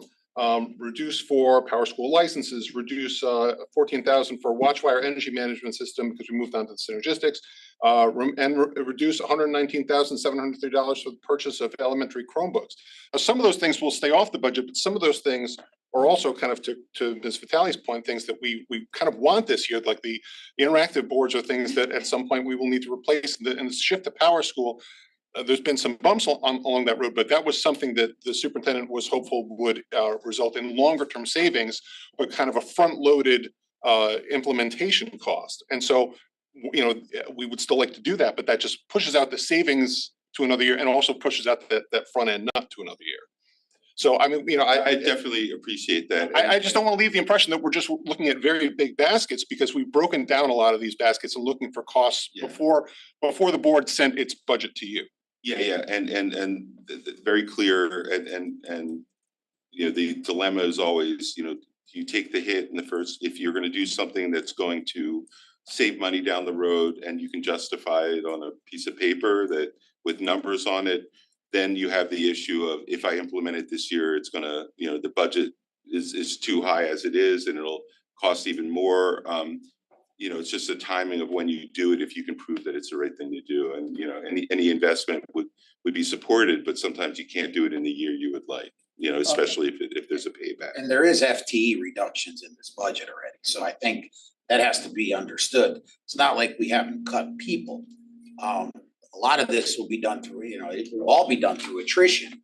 So we're not gonna put anybody on the unemployment line, but we only have, I think, 18 retirements in total. And unfortunately, many are classroom teachers at the elementary level. Yeah, where can you talk through that? Is it 18 or 19? That's a big. 18, well, 18, there may have been another one that came in. I heard it is 19 because we assumed one more will come in, but Yeah. we've had like 17. And we anticipate one that hasn't officially put in, but we got word that it's coming, but you How know, many do you have officially in right now? 18. Oh, already, that I've already told you? Yeah, Well, because of the Contracts. contract, they notified us by November and 1st. their savings are lower, I just point out, because of the fact that the contract compensation and needing to hire the hard to fill teachers at the higher rates to be able to attract and retain the teachers. So in the past, we always had $35,000 per new hire, and now it's about 20. So, you know, we have a less of a variance between the dollar amount that we're assuming for savings is going down because of the fact that the compensation is better and more decent. So people are coming in at better rates. So the churn benefit is lower than Correct. ever. We probably will do better this year because we have a lot of elementary or K-6 retirements, so we'll be able to plug in, because we've gotten favorable reviews of our teacher residents from Sacred Heart, so they'll all come in at the first step. That's good to know. So they're a feeder now. Yeah, Sacred well, And how that's was that? ending now. Yeah, what's That's going on with ending. that? What's Well, Sacred Heart looks. well, that's Is it gonna over. affect- No, it won't affect us because it may actually benefit us because we were not gonna have access to the candidates we wanted in the areas we wanted because They were going their to grant that. was going to alliance districts. Got it. So now that may open it up where we could reap the benefits again, but we've also reduced that in the budget. So do you have churn benefit budgeted? How much is that 1.1 million, I wanna say. in total for 18? Oh, no, that's total including, the retirees is, 20,000 times 19, I believe. Oh, I don't know, about 21K times 19, Okay, for retirements and, certified retirements, yeah. wait, what was the 1.1 million? Total churn, so we have an attrition assumption built into the budget that includes attrition for certified and non-certified staff. Okay. And so, I believe that's on page 51 of your budget book, and that's $380,000 benefit. Thank you. Object 67, personnel services, certified staff replacement and non-certified staff replacement. okay, so there's the 1.1. Where's the 300 or something? So what page? Jeff? Page 51 of the Board of Ed proposed budget. Under, So it's, Staff replacement number 133, line 67, personnel services. they're at the 380. So are you gonna, can you add one to that? so 380, You have sorry, is 19. just the year-over-year difference. The actual budget is 1 million. Right? And Okay. then 135 is for the non-certified. And can you bump that up to 19 now that you know it's 19 or, Oh, no, that is at 19. oh, I thought you said it was 18. 18 is what we know to be, but our budget assumes 19. Oh, okay. Yeah, Okay. because we assume one more would come in, Okay, even though most met the deadline. all right. Yeah, it's already an aggressive assumption, given the fact that, you know, our savings isn't being realized at the rate that it had in the past. Yeah. And the year you talk about where we had that massive, you know, we had a surplus, it was because we had double the number of retirees. This year, we didn't see that. Now we're back to our normal rate. Yeah, that year. There were 2 years in a row where we Yeah. had about 40 retirements. After post-COVID, teachers left and that happened across the, you know, everywhere, right? So, but this year we're back to normal. Okay. And so that attrition is pretty aggressive there, that assumption. Okay, I do have a question because couldn't watch the whole town hall meeting last night, but Board of Ed member Jen Jacobson, or was it one of the gents, said something about administrative staff. There was no, you haven't really looked into administrative staff and whether or not, because I believe you did add administrative staff with like in the elementary schools and. It was a swap. We had ETFs before. They were teacher leaders that we converted to assistant principals. But there was a cost to that, right? Minimal cost to the benefit, yeah. There was more benefit to the cost. I mean, the cost was, Benefit in terms of not dollars benefit, it was a benefit in terms of Operational. operation.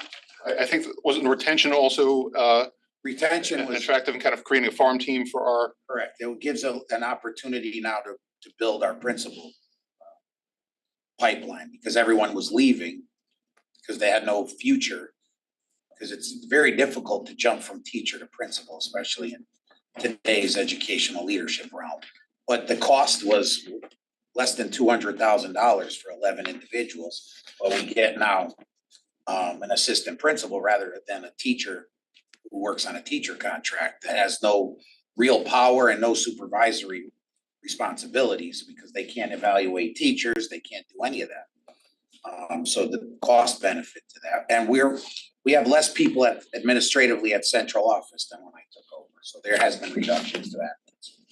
Not at the building level, but at the central office. But in total, but at the total admin level, it has gone up, right? Total admin level, but again, those were teacher leaders who did not have teaching responsibilities, and now they've been converted to administrative. Okay, so, and that was about $200,000? Approximately, it may be even less now, given the fact that the teachers at top step get paid more, because these are veterans usually that are at the top. But would scale. that be something you would look at with this cut? You wouldn't look at that? Okay, I think that would just be going backwards, and we would lose 11 people. I mean, they would all, that would send a terrible message, and our admin contract didn't really increase the budget that much comparatively to the teacher contract. So converting them backwards wouldn't really get us much savings. And we would lose, again, the supervisory responsibilities and as a result, we've also made some other operational changes where we have our math coaches that teach classes now, because we've expanded the offerings of accelerated math to more kids at the elementary level. So the assistant principal picks up some of that support with the teacher. So overall, it would just, we didn't have to add accelerated math teachers, so we would lose money at the end. I mean, is that something that, I mean, has the board had this conversation, Jeff? Have you looked at the numbers about what the impact would be for going back? Not during this budget cycle, but we have had a fulsome debate about when the shift was made to assistant principals, and had follow-up conversations about what their impact has been on the system.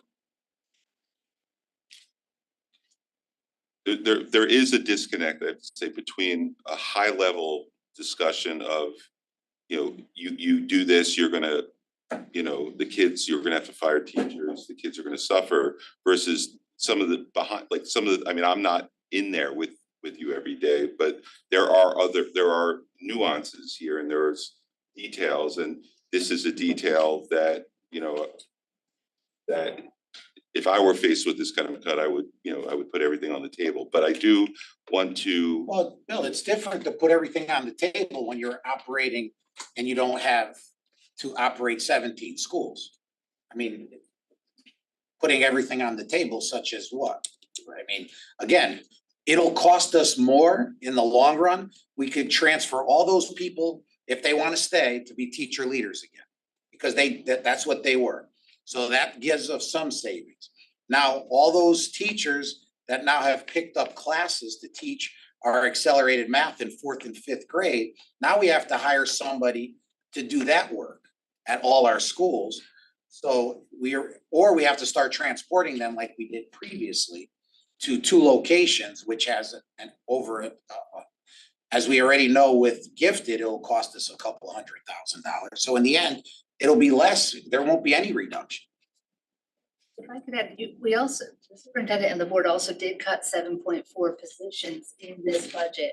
No non-certified positions, 9.78, almost 10 total positions. So there is change going on at the central office administrative level. Again, 7.4 of those positions were not certified positions. Those are positions including things like, an accounting coordinator, central office secretary, for example. So there are reductions that happen through these budget conversations to staffing that do have impact, but don't have instructional impact, ideally, on the schools. So you also have to remember, when you have over 1,000 teachers. Somebody has to supervise these people. I mean, it's not. No, I have three kids who for various number of years went through all the school system. Two that went through from And the kindergarten. complexity of today's they did- school district, running a school is a lot different than it was 10 years ago. It's different than 5 years ago.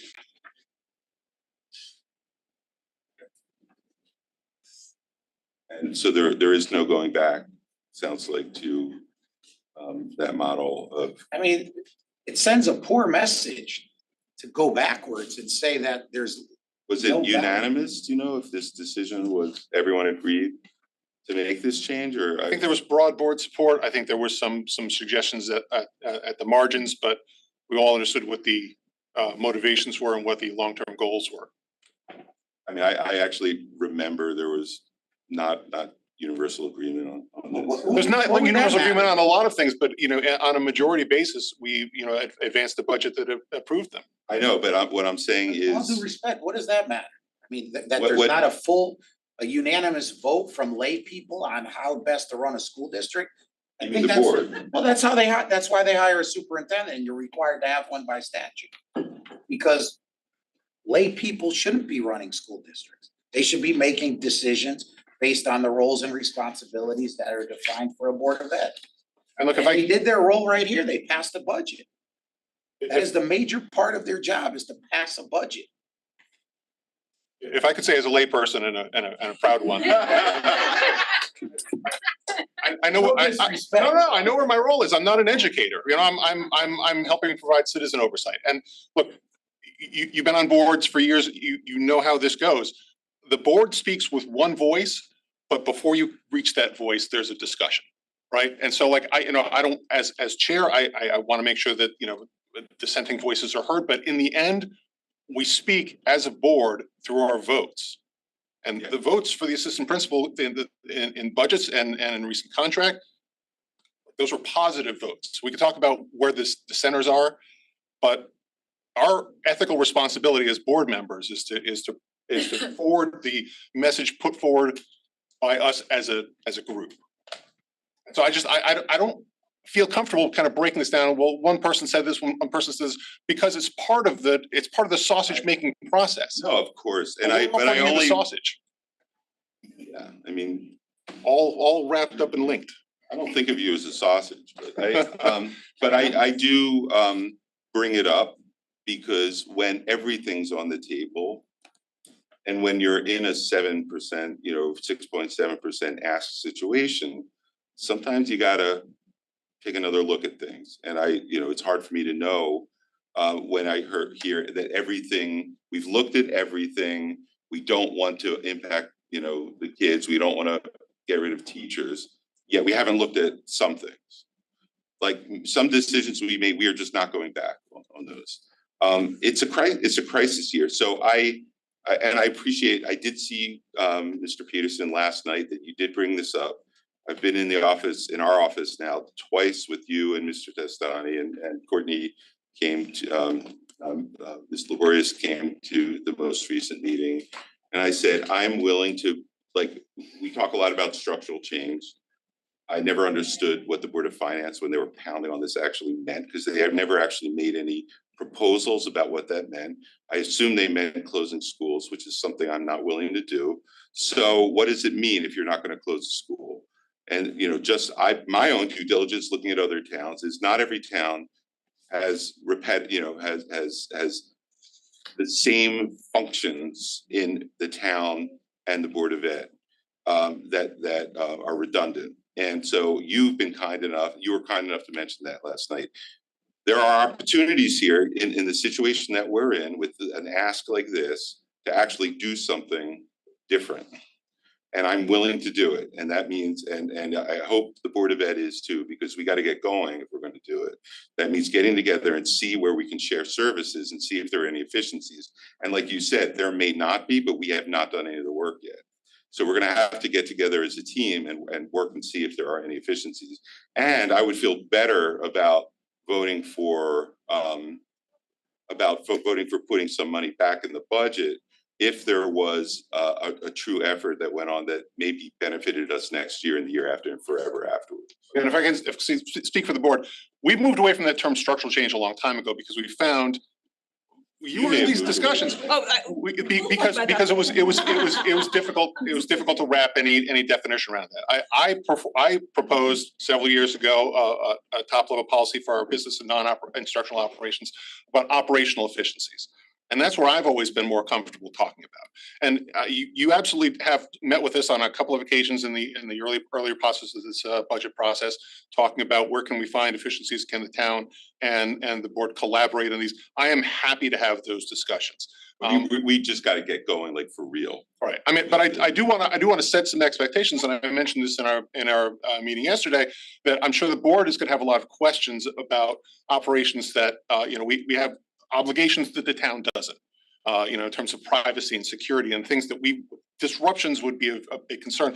But I am very open to having those discussions on an ongoing basis. If there's no savings to be found, a no is still an answer after an investigation. So I can say from my part that I am happy to continue sitting down and looking at these potential ideas, even if they wouldn't be applicable for this next budget cycle or for this current budget cycle, maybe the next or somewhere down the road. I think that it's all worth looking at.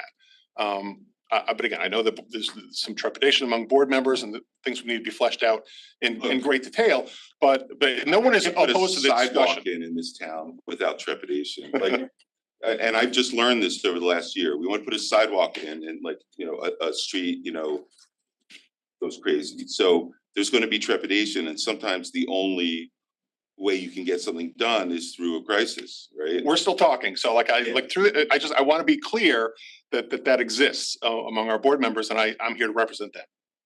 I would just say that there's just statutorily just different authorities of who's responsible for what. And I would just caution all parties to be very sensitive to those responsibilities and make sure that roles and responsibilities that lie with the superintendent of schools, with the Board of Ed, clearly stay there. Absolutely. However, there are models of this in many other. I am not saying operational, and if we can switch just in terms of shared services and electricity, can we just talk a little bit about electricity? And the synergistic contract. No, was this this was Watchwire? Because I lost track of where this whole conversation was throughout the board. Synergistic. Out of the budget. Synergistic. Like 136,000. And is the town using this too? No, the town, we want to use it. We're going to talk to them. Shared conversation right there. I think it's worth noting, except for the year coming out of COVID, that with this ask over a 5-year period, the Board of Ed has been responsible enough to be under 5% in increases. I think that's pretty, given the market corrections that we talked about. So I think this is, it should be no shock here. This is not as bad as it could have been. It's a shock. But I mean, it's not a shock. People are gonna have to get over it a little bit. Unfortunately. No, it's kind of a shock to the system because this, especially in a year with very little grand list expansion, a lot of this just drops to the mill rate. And you've been here long enough, you live here. Yeah. Long enough to know what happens if you try to raise the mill rate by 5%. Like, that's a shock. And that's driven by the Board of Ed. Like, it's not driven by me switching my comms director from part-time to full-time. It's driven by the Board of Ed. So, and that's the only place where you're going to find structural material changes and efficiencies. And if you want to do it without affecting the kids, you got to be willing to put. And people have to understand, schools are not designed to be maximally efficient. You can't run a high school and be efficient completely. You're gonna have inefficiencies because you're not gonna have full classrooms everywhere. There's uniqueness and little idiosyncrasies that you have to provide in a comprehensive public education. And those are some of the things that they talk about structural efficiencies that They just don't understand. And we have 2 high schools. You wanna get structurally efficient, build 1 mega school, and you could probably get a little efficient. So there is, when people talk about structural efficiency, and I interviewed 2 outgoing superintendent on the RTM, 2 outgoing superintendents that said, you know, what are the efficiencies that if you could start from scratch, what would you do? And they, you know, I'm sure you agreed with this. You know, the footprint of our facilities is it handicaps us, that it's spread out, it's inefficient. We've got 2 high schools, we've got, some smaller elementary schools. And if you could start from scratch, you would build larger elementary schools, maybe couple larger middle schools, but we can't. And also, we've made a value judgment, at least, you know, I have, and many other people, and on the Board of Ed, for the most part, that we are not going to close schools, that we value local schools, Wofford schools, if possible. But then if you're going to make that decision, then you're inefficient on that front. Where are the efficiencies you can gain on other fronts? But you do gain those efficiencies by having specialized programs in schools. Now, pre-K is expanded. It's gonna become universal in the next year or 2. So I think we are built to be able to handle those things where other school districts are gonna have to invest in major capital. So we could have these arguments all day long. I think we are in a good spot here in Fairfield as a systems. And I think that we just have to recognize that this is gonna be a year where we have to look to invest a little bit more. And once we get through this year, I think we'll come out the other side a lot better than other districts that are gonna be looking to invest millions upon millions upon millions of dollars because they don't have the infrastructure or the setup. And you know, I would, and you're not interviewing an outgoing superintendent. It's easy to say those things on the way out the door. I don't see it that way. I don't think they were saying they would do anything differently. I think we have a great opportunity here, and we need to maximize those opportunities.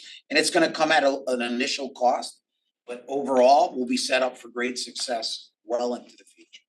Well, if you're gonna, I mean, it would be helpful if you have a business plan for that, like what you're saying sounds great, but if you could like explain it to the public where those investments come into the future with actual numbers, that would be helpful for me. Well, we've already had this discussion. If we wanted to sit there and try to sell it to the other town bodies, let's say it again, let's build a new light school up on the field. And we can build what we need there. And that it'll be an initial investment that will pay us dividends well into the future, whether it's with specialized programming, whether it's with preschool, whether it's with a lot of the things that we've talked about. Well, That's not good. I don't want to go down that. That's a business plan. Well, yeah, I mean. I want to know about the electric rate. Well, the rate, I don't have anything to do with the Well, rate. do you get that from the town? Yes. And when did you last get the number? It Was was it, because there was something that was reported that they got in December, there was an update. I just want to make sure that you have the most current information. January. We got it in early January. Most likely would, but we can go back and double We can check. go back and double check that. So, we use the town's rates and then an assumption about reduction in usage related to the synergistic contract that would afford the fee for the contract. Yeah. Yeah, usually we provide best available as soon as we get it, so. And then we would have followed back up. We usually follow back up just before the board date. So, but we'll check, we'll make sure we have the latest. And if I could just throw out, we say this all the time, like we tend not to make projections about utilities usage in the current year until after at least the 3rd fiscal quarter is done, because winter is a big variable, and it's been, it's been a source of surpluses for the past couple of years because of warm winters. And we're still question marks this year about what we're gonna get. And just, I just asked that from just being at a Board of Selectmen meeting and, the fuel rate change, like literally at the meeting, and there wasn't a budget adjustment. So as we're talking about possible, So there's nothing in this budget for synergistics. Well, there is, yes. Synergistics, Watchwire's out, Synergistics is in. We reduced Watchware, which was almost 50,000, and then Synergistics was anticipating 130,000 in Is that in the savings. budget? Yeah, And it could go higher. I mean, if it goes higher, obviously that'll be part of anything that we can absorb. We've got some things out to bid. If those things come in lower than anticipated, that's where. Okay, are you done with energy? Or- I am, I have a question about healthcare. Okay, go ahead. Just for the assumptions made to get to the healthcare number, because this fiscal year seeing as the census changed and just process, just have an understanding, and there was, when you took out the 9 staff at the high school level with the board adjustments. Want to make sure that, you know, the healthcare number went up first because that was getting raised and then you were reducing and. Yeah, so what we do is we take the currently enrolled active staff as of the December census, because that seems to be an average usually when we look back. You know, at start of year, not everybody's on board, not everybody's enrolled. You have a little bit of a drop off throughout the year that comes back up. So December's a good look for the average annual census. We take that group enrolled as they are, single plus one and family, and then we apply the new rates. Initially, we applied the rate at 8% because that's what the state was saying, and they were pretty confident in that number. And then it came out closer to 12 to 13%, they're saying now. So we had to adjust that. Yes, and we did take down the we take down benefits for each of the reduction in staff that happens. About 29K is our assumption per reduction in staff member. If I can, the adjustment that we made, I believe was 261,000 Correct. for those 9 FTE. Yeah. So that was already a board voted reduction. So that's the first, took it from increased healthcare number. And So it's just the because I know the census changed for this year that you're seeing the savings, so just, and that it could go up and down. It could go up and down. People could elect more family coverage, you know, it swings. It doesn't swing in a predictable pattern always, but our best estimate is always that December number. And for new hires, what's the assumption that you make on new hires? So the new hires, well, right now we have a reduction in staff, so if we were to have an increase in staff, we'd Or add. it's changing? So, Someone that's like no coverage comes on and all of a sudden you have family. yeah, So do so you we make- assume the December number is the sort of locked in number, so it accounts for any attrition up and down. Because usually that's sort of the annual average, whether it's a All right. peak or a valley, yeah. Thank you. I have a question about transportation. I would love to see an analysis or if well, first of all, how many bids did you get? We go out to bid after we spoke to the Transpar, the one we consulted with, and gave the numbers that for student and the rates sheet, they felt that we wouldn't get anything much better going out to, if or anything better per se, going out to market, given the for a student that's been here so long, the transition could be bumpy. So. The first year is a little bit of a hit. Next year it comes down, and then we smooth out for 3 years after that with the increase. So they didn't recommend going out to bid? No, not after seeing the rates comparable to where we were and what they've been seeing on the open market. You know, when we first started outsourcing bus transportation, have we always done that? I know they said they've been here like 20 years. Yeah. Years. Yeah, Has anyone taken it back in-house because of the volatility in pricing? One I know that's taking it in-house and it's a mess, is Sheldon. So they leased their buses and they hired their own bus drivers. Yeah, that's what Sheldon does. And it's a mess because they can't hire. Well, it's a small district, but no, it's a mess because, now you're in the transportation business. We're educators, we're not transportation experts. Depends So, on the relative cost, but there's still a to keep costs down, the budget is the budget. So now that you own that as well. Right, but do you know why the cost went up so much for this year? Is it energy or is it Salary and benefits, now that, you know, the Teamsters have negotiated, and that was the other reason not to go out to bid is as the contracts are coming up, everyone's getting, the Teamsters are, it's the one union that's driving all this. Drivers are getting increases in pay, they're getting 401k benefits now. I mean, so you're just gonna go to another vendor who's gonna be in the same position possibly a year from now, so that's why they. That's a logical answer, I was curious. And they took a hit for the last several years. I mean, they were on an old contract, so First Student and all the other bus companies that were operating on those old contracts lost money the last few years. So now they're looking to regain some of their losses, I'm sure. Right. It was a bad few years for these folks. Cause they had I believe he said a 3-tier step system of pay. And they've agreed now in an MOU, they don't hire on the first step anymore. So they're bringing in people higher than they normally did in order to fill the shortages. And those numbers are just going up. And there was almost a strike, we were notified last 2 years. In Rhode Island, they almost went on strike. And so we didn't want to be part of a driver strike. Any other questions? I think we should. David, you can ask questions.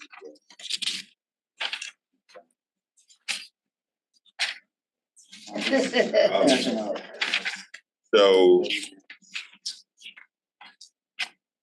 there's nothing you can do with the administrative front. Everyone that you have is unique and you won't. You know, there's no one like I mean, I don't want to name a specific person, but if there's no person that works in your office that could be, you know, it's the nice to have, but not necessary. Like I said, since I became superintendent, we've reduced central office. You push some of it out into the field though, right? That's where it is, right? Or reduced completely. The bodies aren't there. In math, we went from 2 people to 1.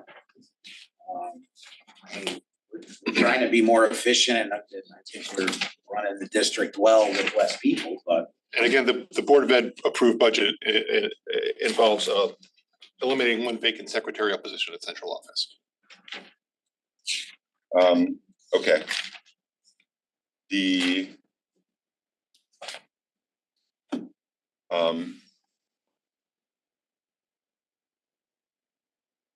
trimmed down the 2 positions in IT at central office.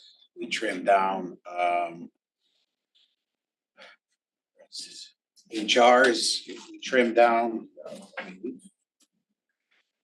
only just chipped away where we thought we could. That's what I'm saying. Budget ask could have been bigger in last year.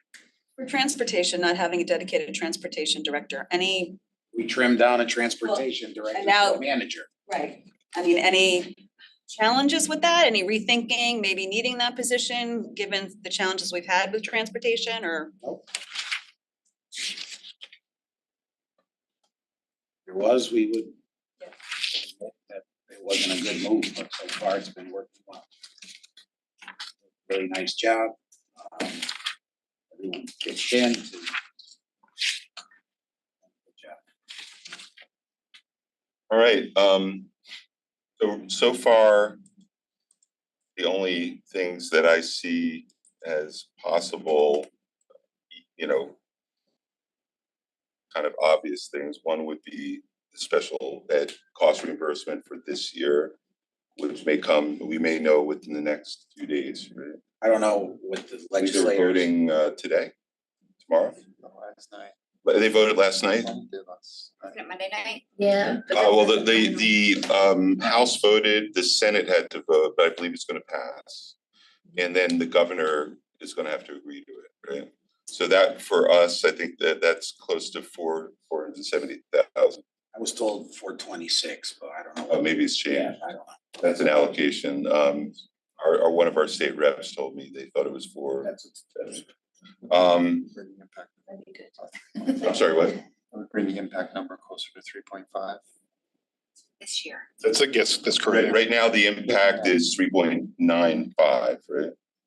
And as of the end of Q2, fiscal Q2, we were running about a $466,000 deficit, correct? Yes. So. But you're running a deficit now? For Q2, is that change, is it too soon to tell? Q3, I don't see it as changed yet. We'd have to freeze Okay. things and whatnot, But but it's- it's mostly in special ed, you know, hopefully. Because of the reduction in excess costs, so this will give us back some money. We lost 700,000. And mind you, it's a scary number, but it's 0.2% of our budget, so it's, we come in very close to our Starting to projected. sound like me. So, yeah, thanks, Jeff. I'm hopeful that, I'm thankful and hopeful that you're pushing back on the lane change credits. We're working through that. So, I'm hopeful that that's gonna come back with, like, no, you can't take this type of coursework, and that will, hopefully you'll have out of a 1.7, hopefully it's not too big a percentage, but hopefully at the same time, it's a few $100,000. It could be a couple hundred. I don't anticipate it to be a lot because I don't think there was anything nefarious that was going on. No, there people follow the rules, but the rules were maybe should have been clarified in the contract. The last thing is shared services, and I think there's potentially a fair amount of opportunity there. So that number I won't have until we get to. We're not just paying lip service to this, right? We're going to get together and we're going to work through the details on that. That could be a pretty robust change. And with all of the state regulatory, issues, Board of Ed, State Board of Ed, this is a model that, about West Hartford, that's their model. So it's not unusual. And we've had combined services before that we broke out for whatever reason. I'm hearing mainly personnel. Bless you. So I would hope we could get at least $1 million out of that. And then that leaves you with, miscellaneous stuff that would be pretty much in line with, and we should target a couple million savings in shared services. In what areas? Well, the obvious ones, like what do shared services usually entail? I'm just saying that shared services for the upcoming fiscal year. For the upcoming fiscal year, we've got. Having not been. Yeah, Conversations, just wanted to have- it's the obvious departments, field maintenance, facilities maintenance, facilities construction, including, the use of very expensive outsourced project management companies. If some of that could be taken in-house, you would save a lot of money. That's a longer term savings. And IT, human resources, there's a list that other towns employ. So we're not gonna get there unless we act on it, and we're not gonna ride this out because I believe next year we're gonna be seeing the same kind of number, again. So you have for the pension, that's a 2-year rollout. That was based on that wasn't the town making that decision. That was Milliman didn't experience, the actuarial consultants didn't experience study. And they're finding that people, retiring earlier than they had in their actuarial calculations. And that's the main driver of it, plus a couple other things with really utilization type things, not mortality, because they don't even look at that as too small a population. And they're going to roll that out. They're amortizing that over 2 years. So next year you're going to have that as well. So let's get to work then. Are there any contracts that are out to bid that might have a impact right Yeah. now for this spring? We have some contracted services with special ed that we're looking. Bids are in, we're reviewing. There could be a little bit more savings there. We assume savings in the We budget. already did. Yeah, we assumed 150,000 in savings. And did you, the behavior, did you do the cost out bringing them in-house? Something came up last night just about bringing in the town hall about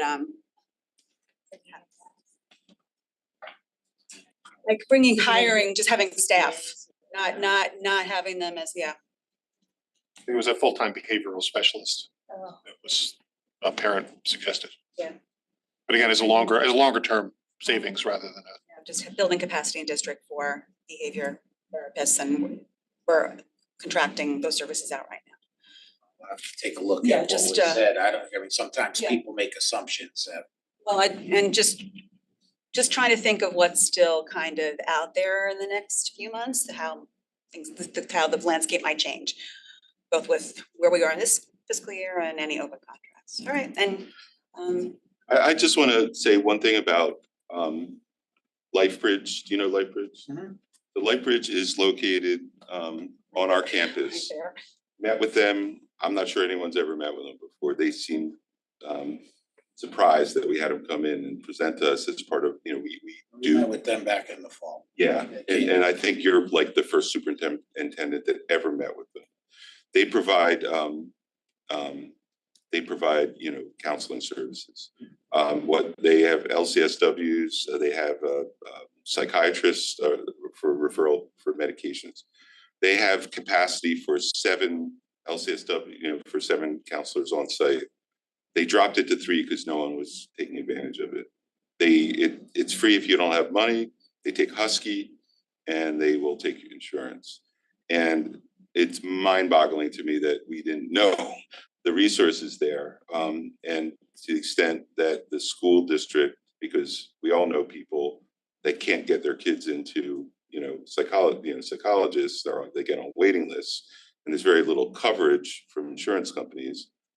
So there is an opportunity there for the school system. And that's why you met with them. Yeah, we've been making referrals. And they told us that you were the first superintendent to do it, so kudos to you. And it's just, I mean, we should give them enough. We're giving them $175,000 a year, have been for years. And that building, which is probably a couple $100,000 of value, and no one's ever met with them before and asked them what they were doing and who they were serving. And the people who were in there from the town, from departments that actually do make referrals, had never been through this before, and weren't actually 100% sure of what their capabilities are. So it's our intention to really start to utilize them, assuming the feedback is good. I think they had not so great management up until recently. They've changed over their management. They weren't very responsive, but to the extent like if you're making referrals there and there's a choice between, hiring someone in-house or making a referral there, I'd love to hear the feedback on whether or not people are happy with the referrals, if you get that. Yeah, we'll find out. So I'm looking at hopefully a few $100,000 of the 1.7 million, for hopefully 460 to 470 for excess cost. Characterizing the cut as 4.99 million is just incorrect. It's 3.95 million. The fact that we are moving it to bonding, it goes through the same budgeting processes as everything else. So hopefully, to the extent that people are unwilling to do that in bonding, which I highly doubt. But if they were, then we'd have to restore that money into the budget. So it's a $3.95 million cut. We're going to whittle it down by somewhere around 800,000 for these 2 things, and hopefully find a couple $1 million in shared services. And then I think you can probably figure out what the rest is, because that would be a pretty small ask historically to find another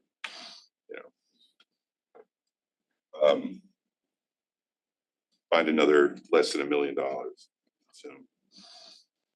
So can I ask, listen, shared services are great, but I mean, shouldn't have that been a discussion that went on like for the past year? Because and unless there is long-term sit-down conversations, real research, and then a presentation that there was going to be savings by shared services, I'm not sure we can rely on that for this particular vote we have to take on Monday. We have to make it happen. Well, they still have fields, they, these things, even if they're condensed into one, bid or whatever it is. I think there's nothing backing up that discussion. There's never saying- anything back. Okay, sorry, go ahead. I'm sorry to interrupt you. Let me know when you're It's done. saying that there's gonna be a savings of 2 million or whatever, how many million, in shared services without the actual backup and information and something that we can rely on to look at and say, yes, that's happening. It's just not real. I mean, those discussions should have been happening for the past year, and then a presentation to all the town bodies saying, here, we've met this whole past year. Here are the areas that we're going to work to share services. We've already started that process, and this is how much we're gonna save. To say it today, Wednesday, we have to vote on this Monday, even if there's some discussion, during the Board of Finance review and even before the Board of RTM, I don't see that happening. It has to be real for people to have faith in it. I mean, I'm just saying, it's a nice thought, but there's nothing to back it up right now, so. Okay, well, I think, first of all, we've been having discussions on aspects of this for shared services with various people for, most of the time I've been in office. So, the other thing is for anyone who's been here any length of time in this town or been on any board to have to, to go to, a Board of Finance meeting and have, this kind of shrill voice screaming at you about structural change with no suggestions as to what that means. But hey, it's up to you to find structural change to the Board of Ed. I think it's at least some progress for me to say the structural change I'm looking for is structural change that won't, would have to be implemented in a way that doesn't impact students. And so number 3 is there's no way in hell anyone's going to get motivated to do this work unless they're under pressure. So I'm throwing it out there. We got to do this. We've got a limited amount of time. We've got to meet. I started having this discussion, in January. Everyone's busy. Everyone hopes that these issues are going to go away. They never go away. We have inefficiencies in our schools, which I think we accept in terms of facilities footprint. And then we have to make up for it some way. We don't really have a choice, in my opinion. Right, but Bill, meeting in January and it's just February really isn't enough Well, time. the new fiscal year starts July 1st. Right, but what are the shared services that you're suggesting? Like, We've got to make it. give examples. Just Google West Hartford and look at their org structure. We know it can Well, happen. we're in a meeting now. Can you just share what you?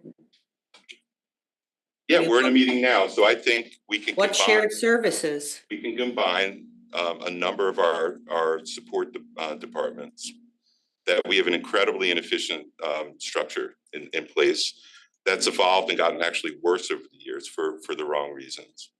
So IT, you're saying we would take over the Board of Ed's IT? I'm not saying I would take over the Board of Ed's IT. I'm talking about combining IT departments. And how do we know that that's going to be a savings? Really obvious that there would be a savings. What? Not to me, it isn't. But I don't know, but it's not necessarily. You have to make savings out of it. Do you foresee a staff reduction in IT? I foresee staff reductions somewhere within doing this. And I think the biggest opportunity is in facilities management, in construction management. But that's, construction management is not, It flows through debt service, yeah. but in terms of the Board of Ed operating budget. Well, it doesn't matter as long as Well, right now, just talking about Board of Ed right now, just focusing on that. And I am totally open to the school district, you and the superintendent having a conversation about shared services. Right. And it's something that having served on the Board of Ed, the Board of Ed has been open to, in the conversations of operational efficiency and structural change, if there's a way that we can work together to provide efficiencies and cost savings to our town and not diminish the product, I don't think there's anybody that's not in favor of doing that, but But no one's done it. No one's even looked at it. I don't think that that's, I mean, you've been on the board for years with Yeah. Board of Ed members, Board of Selectmen and Board of Finance members making cuts. I mean, Brenda made a $2.5 million cut to your budget without identifying anything behind it. So, and it was always, you can make structural change. And no one ever defined what that was. well, we started, within the school, I'm not gonna go back and, you know what?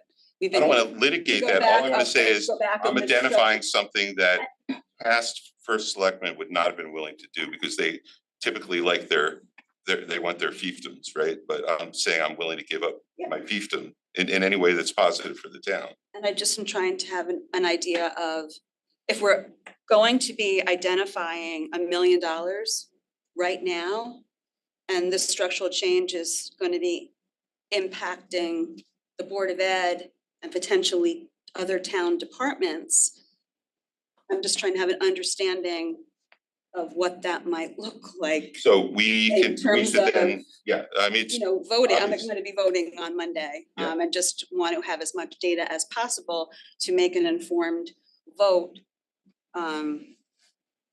That's it, just to move. yeah, I mean, And not- we can put forward some ideas, but they need to be worked on. And the problem is, in order to work on them, people actually have to do the work. And a lot of the work is on the Board of Ed side because most of the people and the cost are on the Board of Ed side. And the Board of Ed, because of the size and actually some of these service departments are well run on the Board of Ed side. It's not that the town would take over Board of Ed IT, it would probably be the opposite. So I need the Board of Ed, and I think Mr. Peterson it's one thing to say, let's look at it, but we're under the gun. Let's make it happen. And I'm not trying to be confidential at all, but Oh, you're being now. no, but I'm just trying to, understand, and you're using IT as a department, saying that maybe the Board of Ed would take over town, they would together, like, I'm not really sure. The Board of Ed doesn't have the expertise in the town's IT needs right now and vice versa. I mean, the technology department, the Board of Ed is dealing with so many different programs and support for students that it's potentially easier said than done.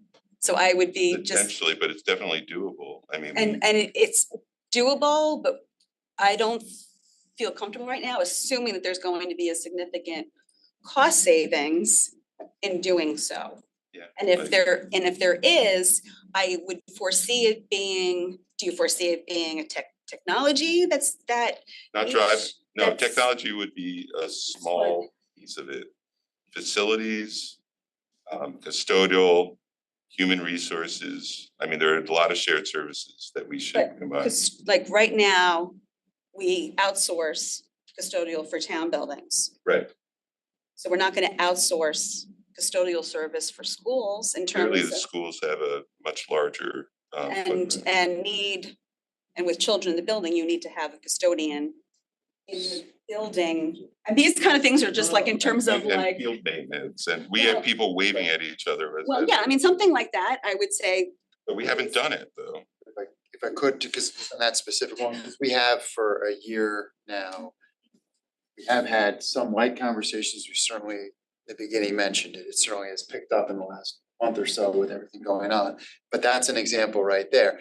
We don't know for sure what the savings are, but if the savings were to be had by using the custodial service in some capacity versus outside of the town side, that generates bottom line dollars to the overall town. And in a one town concept, the reality is that if it generated on the town side, that might be something that can then be applied back towards, the Board of Ed in other areas. It doesn't necessarily mean it immediately can't be redeployed. We're looking at what that ultimately means dollar wise. So Can I also offer just a detail on this? Mike, correct me if I'm wrong, but isn't the custodial contract coming up for renegotiation this year? Yeah. So if we're talking about contracting versus doing a new contract with, And I think there's a lot to be discussed and a There are- lot to there are a be lot of worked moving out. parts. For example, I hear HR, obviously our HR would obviously be the lead on this. We would still need personnel and then who's in charge of these people? Because they can't serve two masters. I mean, I'm happy to take on 500 more employees, but that's more work and that's gonna take staff. I mean, we have 4 people in our HR department, right? 4. I don't know how many are on the town side, but if they have 4, then I think they can get structural change by reducing the 2 because they have more than half as many people, less than half as many people as us. I think Maybe those they are- just need better people. I don't know, I'm just saying. well, There's we, six And I don't wanna people in start throwing HR. rocks, but I'm just saying, we have 4 people in our Yeah, HR department. but. So we can talk about So this, whether there's a it's- lot, There's a lot and to who do talk those about. people report to then? My point. I mean, you're talking about how, I'm sorry, go ahead. Cause if they get called in, who Yeah, represents? not to, and I don't, and I wouldn't, and either better who's not, I think we evaluate that, but to your point, there's now a pool of 10 people, and we can have the same conversation about department by department, many duplicative areas that we should be looking at how we do that. And I think what I was trying to allude to is our discussions, it's been, if there was savings generated on the town side, it doesn't necessarily mean we just apply it right into the town budget. We're looking at how much the town, the Board of Ed, its savings to the ultimate, either the taxpayer and towards the I broader. don't care whose budget the savings go into. That's It's my the point. mill rate, right? Yes, yes. And there are models, West Hartford, while we're not comparable in some ways, West Hartford has straight and dotted lines to 3 core functions. Facilities and plant, I think they call one of them. They do, the next one is HR. I think they actually do it for possibly for finance, and I'm not so sure IT. But it's 3 or 4 areas, it's just as one. For reasons why we don't always compare, there's reasons why we can't, but it's been done. Yeah, I'll reach out to the Madison is another one, I think that we found that does that with several of their areas, and they work in some, it may not work in others. And it's not necessarily always a pure master at the end of the day, it's a functioning department that then serves in a, the overall needs. So I would say, look, we've met twice on this and you're raising things now that you didn't raise. No, I'm just in those- asking, in those because discussions. Christine's, I mean, these are Yeah, all. no, these are legitimate questions, but the reason we have to pick It's a time for a road target, trip. we have to pick a target and we have to pick a number is because none of this is gonna happen unless we agree We to should do go it. visit West Hartford. Exactly, and there are other towns we can visit, so we need to gear this up quickly, because this is really a material structural change Yeah, that we have not been able to in the town. It's not, it's not gone, it would never go in the right direction, in my opinion, unless somebody like yourself and myself make it happen. So, and I don't care who they report to, honestly. So, there's a ways to, you're raising legitimate issues with legitimate details, but you have to first agree to actually do the work to find it out.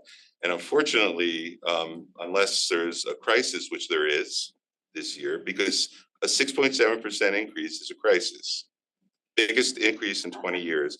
No, I'm not blaming you. I'm not trying to point fingers. I'm just telling you my philosophy here is if we don't take advantage of this crisis to make true structural change, it's just never going to happen. The only people that suffer are taxpayers. So, and we want to put in a new Dwight Elementary School. Like that's 2.75, that's 2.8 million minimum, not including interest of additional expense per year to taxpayers. Add interest to that and it's over 3. And you looked at my chart, where does that money come from? It either comes from valuation, property growth, development, which a lot of people are opposed to, or it comes from finding structural change. Because you're not gonna get it just by cutting services. We don't wanna do that. So, we have to figure out a way to do it. And no one's done it before, so let's do it. And not debating that at all, but just somewhat pragmatic in that we have a budget before us right now that's based on the current structure of the school district and the town. And wanna just trying to work out how to. I get it. And that is something that I will have to work out in the upcoming days, and we'll be reaching out. No, I get it. Now everyone knows it's all out in the open. We all know. I would just ask, just for this conversation, Mr. Peterson, reach out to also the vice chair to be involved in these conversations, because the flow of information, knowing that it's hard with a board, very often it's through caucus.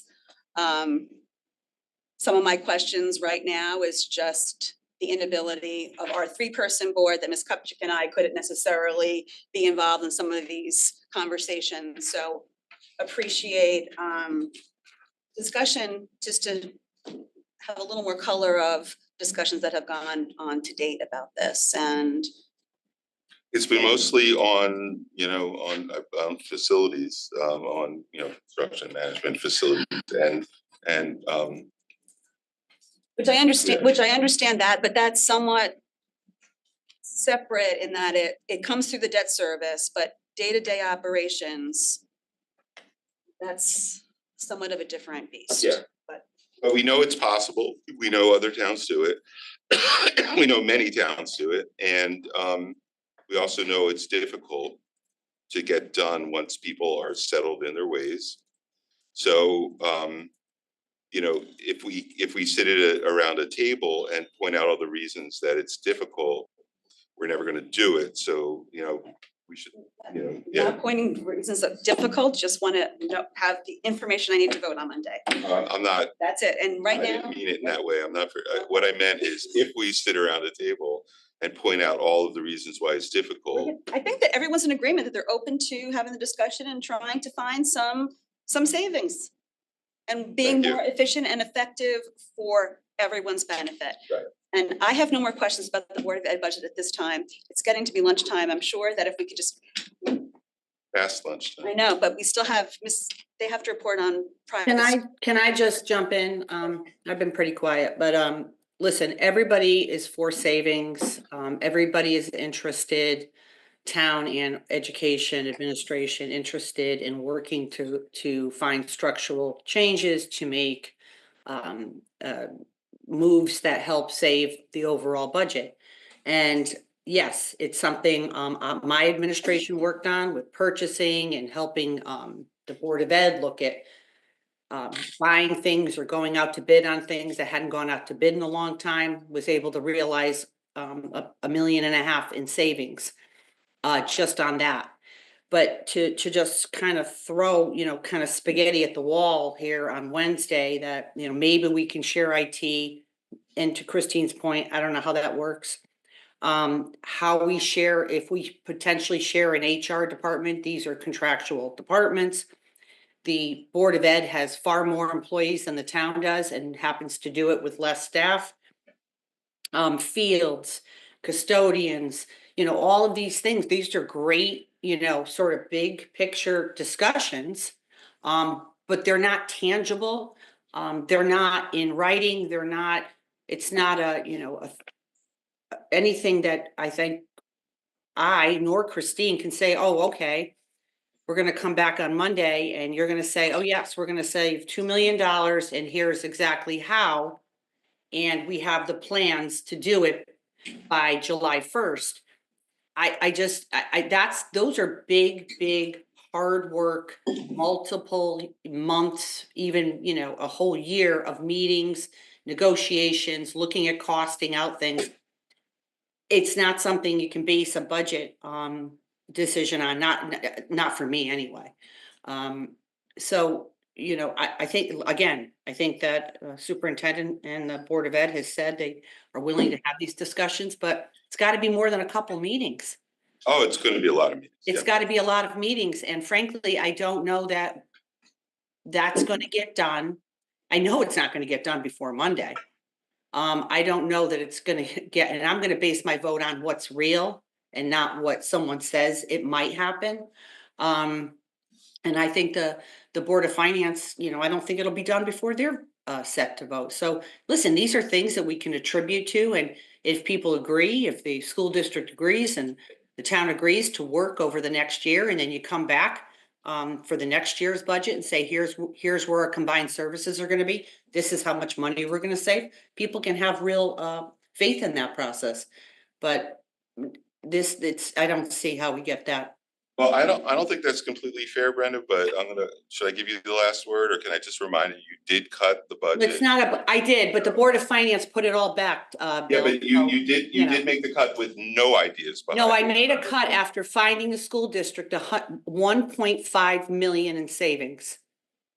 My CAO sat with the purchasing and the Board of Ed's purchase staff over months, going out to bid on things that hadn't gone out to bid, and realized over $1 million in savings. Now that was a tangible thing that we came and said, look what we helped them save. We didn't just say, oh, maybe, or, it's gotta be. It didn't end up being that much for that contract. We went out. It was to a bid. lot of money. It was not just ended up- one, it wasn't just one contract. But I think my point here is it can't just come up with, you can't ask Christine and I, or even the Board of Finance, or anyone else for that matter, who has been elected to vote on these things, to vote on some ideas that may come to fruition. I'm just saying, Brenda, I think you're incredibly inconsistent with your outlook on what can and can't be done. And what I'm saying is I would like to nail I would like to nail down a number that we shoot for and we commit to, and we find that number through working together. And we could do it over the next 6 months and get it in place for July 1st. Well, I think that the three of us know where each other stands. And if we need more information to make a decision, we can reach out to the appropriate people. And I would say, once we nail down, if we get a commitment on that number with the other hopefully positive things that come through, I would entertain supporting an add back to the budget for the difference. But this work hasn't, we got to get to work.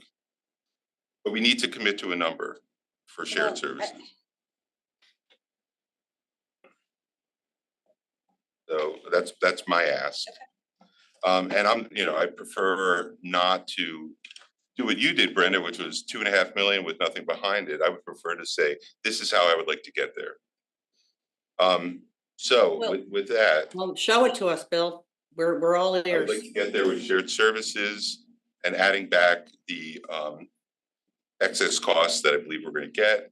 And then Mr. Testani's commitment to doing whatever he can to making sure that this lane change for $1.7 million is clawed back for certain lesser types of courses that got people there. I think that's a much more complicated thing than you probably realize, but again, it is. Everything's hard though. These are Nothing's assumptions, and we are sitting on day 3 of our meeting, and you're talking about assumptions. I mean, really, there's a lot of assumptions in this Board of Ed budget. If there weren't a lot of assumptions, then we wouldn't have come out break even, last year with the budget, the Board of Ed budget, after hiring 26 people that were on. There are so many assumptions in these budgets. We all know that. You know that. You were on this board. So we should probably take a break.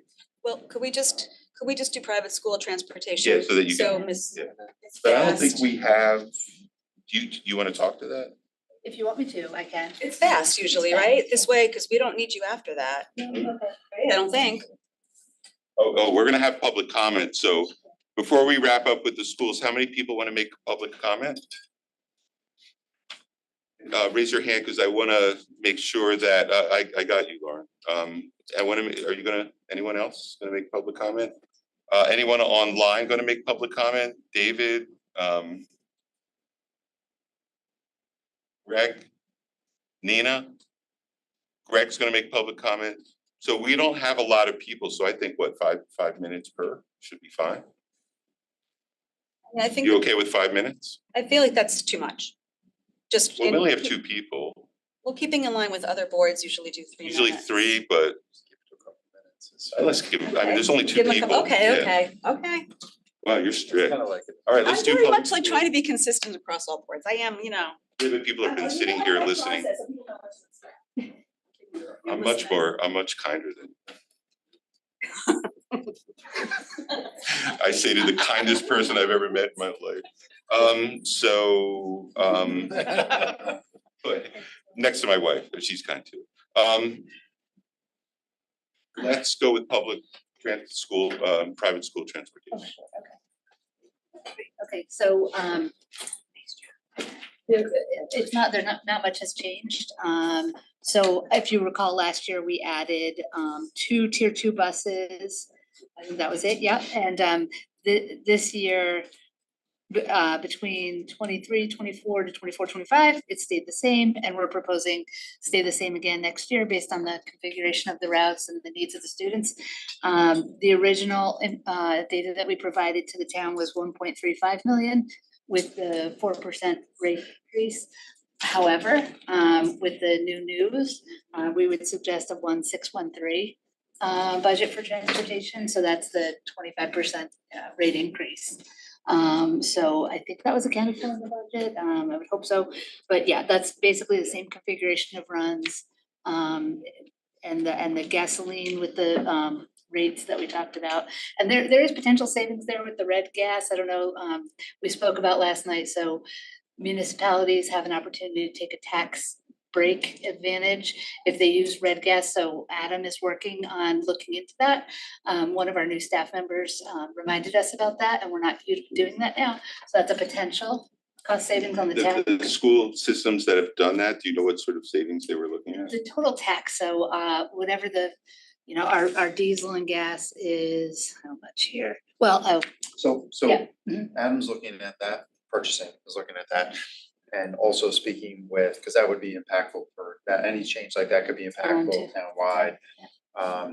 They are evaluating just an understanding of any, which I assume none, but you never know, but any sort of mechanical, impacts on that. On there, then it would be savings. yeah, it would be for savings future. for, because there's a fuel assumption here, fuel assumption on the Board of Ed side. What sort of percent savings do you get? It's small, whatever the tax is, We don't have- our Yeah, there's overall portions of like excise. 500K for gas for us. We're you know, talking tens of thousands No, or not probably, even? maybe townwide, probably maybe 100K. Yeah. Something. It's something. Yeah, no, Okay. Courtney brought that up and Adam's looking into it, which is great, and if that happens. Yeah, so that would impact this budget nominally, but it's 1.35, now it's up to 1.61, no changes to the routes, so. Yeah. Okay, thank you. You can get credit for all 100% of it because it was your idea. Well, no, it was Terry Devaney's idea in my office. But We thank you. appreciate that, and we did load in the latest best available. There- Back in. Before I did send a note to our lawyer. Is the private school transportation that we provide 100% of it required? Yes, yeah. There's no aspect of what we do which is more than we need to. Okay, Yeah, we are required to provide And that- transportation to all the non-public schools. yeah, I know there's like in district, out of district you don't have to provide, and we don't, right? The non-publics. For the non-public, okay. I that's what I thought, I just double check. Okay, so move on to. Public comment? Public comment, who wants to go first? Lauren Efron, I'm volunteering you. Because you're in the room. You're in the room, you raised your hand. Super love the pressure of being the only person left in the room, but that's okay. Did you make those cookies? I did not make those cookies. That was, Same as cookies. and I The don't need, scones are incredible. thank you. I don't need baked goods to get through this. I'll just say the tone and the rhetoric of this meeting and quantifying dollars over people is deplorable. You should be ashamed of yourself. I understand that costs need to come from somewhere, but to look to our teachers and to things that would directly benefit our students, higher certifications, which they're earning in legitimate ways through the proper channels, will only benefit our kids. Why would you want to take that away from them? And why are you questioning the services of special ed children and wanting to quantify that? I know you're a numbers person, but people don't move here for our Moody's and Fitch AAA rating. Newsflash, they move here for the schools. That's how you grow your grand list. That's how you get more people into this town. You asked Dwight 5 days ago, how many people moved here in the last 5 years, and over half of that class or over half of that room raised their hands. I'm one of them. I moved here for the schools. And since I've been here, it has been nothing but a headache. I gotta be honest with you. I really thought we were trading one thing in the city, which was sort of nightmare process of applying to, you had to rank your middle schools 12 in order of your top selection. Most people were ending up on their 12th. So I thought I'd come here, it'd be easier. I don't want to get too much into my own personal experience, but oh my gosh, I had no idea how complicated it would be. And yet I commend the Board of Ed and Fairfield Public Schools with this dirty hand that you're given. You guys are doing incredible work, and it shows in the students and the achievements that they are able to make, and schools of distinction and kids who are in AP, the scholars that we have from this town are tremendous. Why would you want to cut anything that would impact that is beyond me. You should be looking to yourselves. You should be looking inward, and the wasteful spending that is on the town side, Board of Ed may be a large chunk of it, but I see things like the Penfield Pavilion, $25 million thrown out the window because of poor town planning. I see things like 900,000 spent to remove polluted soil so that we could have, this is a benefit to the town, I understand, so that we could have a new turf field because we're having to rent out turf fields from the universities in town. One of the biggest things that I see is that Fairfield Public Schools is the largest employer in town, bigger than Fairfield, bigger than SHU. They are not given the same deference, not by a long shot. Instead, you are telling them to cut the things that are important to this town. I think I'm droning on at this point, but I don't know how you don't have more deference and respect for the work that they do and the benefit to this town. It is direct, dollar for dollar. Talk about cost benefit analysis. It comes out in the future of our children. And your chief of staff told me the other day, only a third of this town has students in the Fairfield Public Schools. Only 2/3 of this town is on septic. I mean, you can look at things different ways, right? I'm having to pay for a new sewer line on the other side of town that I will not use. Maybe if I go downtown to a restaurant and I'm gonna need to flush a toilet, as Christine has pointed out to me before. I just. High school. And right, and when they go to high school. But I just, I want to also recognize the Board of Selectmen, the two members who served time in the Board of Ed. Brenda Kopchak, right, I believe you served in the Board of Ed, and Christine Vitale, who for years I sat in the audience and watched as you were always the voice of reason. Brenda, I'm sorry that you were before my time. You were the voice of reason here today. Thank you for your advocacy. Thank you for understanding the numbers behind this and the votes and the amount of work that went into it. I don't think I'm to my full 5 minutes, but I just want to say it doesn't go unnoticed that you are advocating on behalf of the schools. And I think you understand how hard this is for the Board of Ed to make these cuts, because all it's doing is hurting the students and the staff. We rely on them. And I will go to bat for the teachers. They are massively underpaid. If there is anything that COVID taught me, I can't teach my own kids. I appreciate what they do. And if they were underpaid in this county, that's a shame. Thank goodness we're righting that wrong. We shouldn't be looking to cut anything from them. We should be thanking them. And as someone who was married to a member of the Board of Ed, again, I really think you need to look inward and read the room. Thank you. Yeah, don't go there. So thank you very much. Who would like to go next? Greg Bosch. You have 5 minutes, Greg. Can you hear me okay? Yep. Hey, I just want to say thank you to all the parents that came out last night to the Board of Education's town hall, those that are in the room here today. Look, I don't want to pile on. I had to leave and wrote a little something here, and I got to say that my thoughts follow Lauren's almost to the T.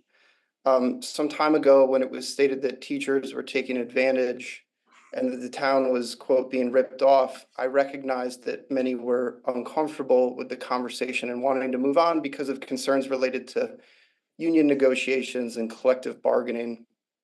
In these conversations, I'm just a dad of 2 kids in the school district. I'm not involved in collective bargaining discussions. And so I'm not constrained in that way to speak my mind here today. I'm not a teacher in this district. I've been very fortunate in my career to teach at the collegiate level at one of our local universities. And so that doesn't qualify me to understand what it means to be an elementary school or middle school or high school teacher. But as a member of the public, the suggestion that our teachers are ripping us off without direct evidence in the room, something to point to, it's problematic for me. So I recognize that we could bring the temperature down a little bit. This is frustrating process. I know how frustrated everybody is. And so I come with a suggestion, because too often I see other town bodies that try to wrestle with this budget, demonstrate, because it's so complicated. It's 266 pages, what is at least perceived as a lack of understanding. And so, whether it's Board of Finance members asking questions about ECC or special education, the RTM doing the same, I just want to encourage all elected leaders who will receive and pass judgment on this budget this season to really level up and do their very best. Have you watched all of the BOE meetings? If not, have you reached out to BOE members to ask questions? If not, schedule time with them today. Smart, dedicated people have wrestled with this. I've seen them do it. I've sat in the room while they did. And governance at this level should be about process. For example, asking Mr. Testani constructive questions like, what are the requirements for a teacher to qualify for a lane change? What does the central office, how does central office ensure that the coursework teachers do benefits our students? What changes have been implemented to prevent future budget spikes? Or is the full 1.7 million really needed, and are there opportunities to reallocate funds? I think that's all about process and makes sense to me. Let's keep it about process and not people. So look, I too greatly appreciate the past leadership and dedication of Ms. Kupchak and Ms. Vitale through their volunteer service on the Board of Education. Bill, I appreciate your leadership over the years in the town of Fairfield as well. I know you were all very dedicated individuals. My hope in the next few months will be that this board will find opportunities to restore funding that the administration has cut from the BOE, if that's synergistic, if it's collaborative. But I beg us all to work very, very hard together to get this right for our teachers, our students, and our families. And I thank you very much. Thanks, Greg. Nina, are you speaking? Anyone else here? Any Board of Ed members want to speak? Carol? No?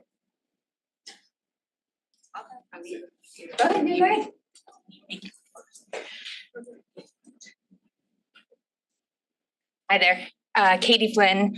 I am a resident of 204 Grandview Road. I am a mother of 3 children in our public schools, and I am a year and a half-ish into my term as a Board of Education member. So I will kind of echo a little bit of the comments of Mr. Bosch. I got into this work, when my oldest was in the fours room at Methodist Nursery School and got asked to be a BOE budget rep before my kids were even in the building of North Stratfield. And in that process, I watched a lot of advocacy. I was informed. I got to work with great public servants. And through that, I continued to engage, as I would say most people in this room. I became a budget rep. I became a PTA council budget rep, became a PTA president, became the president of the PTA council. And in that time, I did a lot of advocacy around the budget. And a lot of cuts were referenced. On much smaller cuts, I was the leader of 2 rallies at the town hall right in front of us. And I did that not because of personal feelings, but just the call that I felt to represent our teachers, our administrators, our students who didn't have voices. And to be honest with you, that's what kind of compelled me to continue to run for the board. And when I did run, I knocked on almost, I mean, we have a cool app that tells us somewhere close to 3,000 doors. And in that time, not just in the third of families that have children, but in really every door I would knock on, someone had something wonderful to say about our schools. And a lot of them were, my kids went to a great college. My kids had the best experience of them, but some of them were really small. They were, a teacher recognized that my son had a physical therapy need, or that English teacher at Ludlow that always had a chair in their room for a kid who didn't have a safe place at lunch. You know, the wealth of things that drive us to this, but one thing that I was certain of when I ran was that I wanted to pick up the baton of the great people that had come before me and the advocacy that had come before me. And one piece that I will say has been missing for me in this process is that collaboration. I'm a member not only of the board, I'm a member of our board leadership, I am a member of our finance committee, and I haven't had a chance to engage in any of these conversations. So I would really implore to the town to not only deal with one member of her board who is, I've watched for years, advocate for the group of 9. We're 9. It's a little messy. Like I said, these 3-person board, you watch it, and we talked about this last night. We very rarely agree on everything, but we always come to a consensus. And we advocate for what our body puts forward. And what I will say is that comes with a mess sometimes. I will heavily encourage not only the public, but every other elected official to read through our Q&As. Over 300 questions. I love Ms. Jacobson. She's often in the document earlier than us. But I will say that look to the past year and the years before that, it's a collaboration of work between 9 committed members of our public who are in an oversight capacity. So I really, as we look to these shared services, I won't say that I don't have some trepidation in terms of some of them, but what I would say is imperative is the chance for all elected boards to have the opportunity to ask insightful questions about their purview. Because I think, like you said, I'm not an expert in the town piece of this. I would never pretend to be, but I'm pretty good at the BOE budget book. I've gotten pretty good. I had pretty good people that taught me it. I have great people in our administration who continue to teach me, who we learn together. And I would just hope that as we look at these collaborative services, we also are looking at our town that is collaborative in all capacities. I think it makes us stronger. Lauren Efron is sitting here. I remember sitting as PTA council president when a phrase came on, you save one school, you save all schools. And I believe that to my core. It's the value that I put into this work. It's the value that I put into that budget, folks. I'll tell you, cutting FTE was something that I fundamentally disagree with. I voted against it and I voted yes on this budget. And that was not an easy thing for me to do because my own values were not entirely represented. And if anyone watches me, I'm a pretty emotional person. I was pretty emotional that night. I'm at 5. I got 10 seconds. I'll wrap it up. But what I'll say to you is I don't think any of us, the 9 of us, sit here not wanting to do good work for kids. So please engage us in the process. All of us, we're here. We want to be engaged. We also want to be able to represent the people that elected us and put us in these seats. So thank you for your work. Thank you for the work you've done in the past days. My kids learned a lot about fire and police yesterday as I was listening after school. So I appreciate all your work and thank you for the opportunity to speak. Jen Jacobson. I'll just go quick. Carol.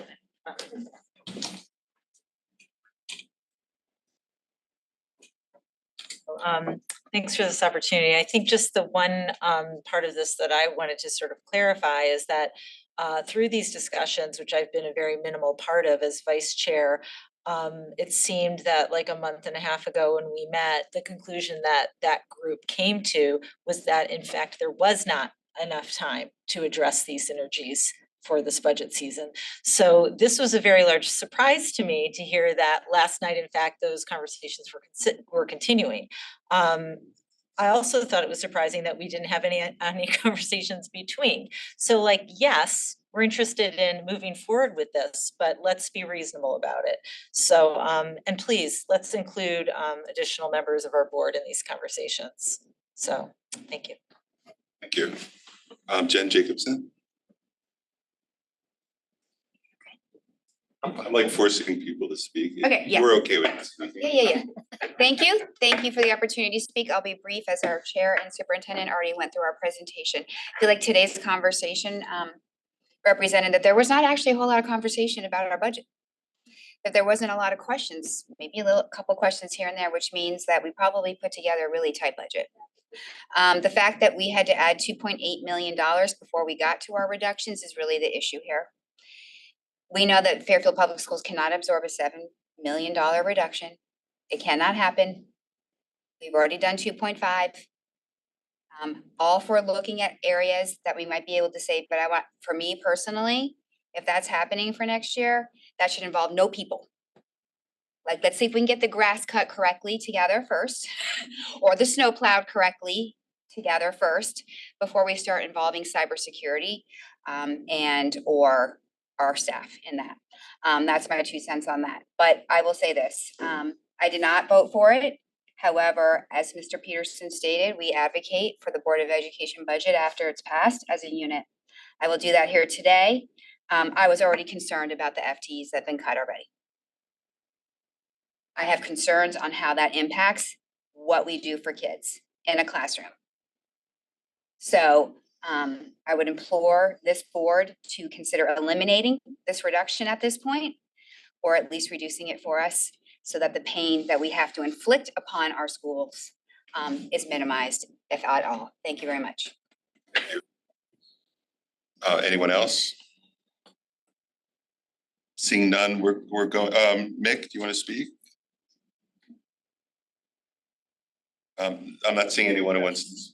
Yeah. Yeah, you want to speak? Is my time now? Yeah, if you want to speak, go ahead. Thank you very much, Mr. Gerber, and thank you to the Board of Selectmen. We appreciate the time and effort that you're putting into this process. We know it's very difficult. I just did want to address some of the things that came up today. We do have a very dedicated and professional staff in the Fairfield Public School systems. And I'd also like to, reiterate that our teachers, we have a staff of about 1,000 in our public school system, and 300 of those folks are taxpayers in the town of Fairfield as well. So, these are folks who are, literally, dedicating their professional lives and careers to the town of Fairfield. So I'd like, folks to kind of keep that in mind while we're going through this process. And, I do recognize also, the increase in the contract, was a lot, but it is a 15-year correction. And I think that's important. For really no one's fault, but we had a series of, contractual agreements that came at poor economic times or difficult times when the teachers, took step freezes. There are teachers, if you were hired in, say, 2010, you've experienced 3 step freezes in your tenure here, and it's very difficult to advance your life and your profession when you are not being competitive with other districts. The past few years, our turnover rate, was 10, approaching 11%. That has gone down with the implementation of the new contract. And, we had teachers leaving this district that they loved to go to other districts just because, a $10,000 difference is something that they cannot, when you have a family to feed and kids to send to college, that $10,000 makes a real difference. So I would ask the board, selectmen, to really consider restoring the funding. And I do thank the Board of Education for their work, because I know as board members have said already previously, a lot of difficult cuts have already been made, and a lot of expenses came up that were not in, the superintendent's original, budget. And so, although it seems like a large increase, there was a large decrease before the budget was enacted, as Ms. Jacobson just said. So I would implore you to please, consider, our staff, and, maintain the strong schools that we have, and please consider restoring the funding close to or at the board's recommendation. Thank you. Mick. Anyone else like to speak? Seeing none, we're gonna recess for, I don't know, come back at 2? So we're gonna recess until 2 o'clock, and at that time, we will resume discussions with the building department. Thanks, everyone, for coming, and thanks for speaking.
Here we go.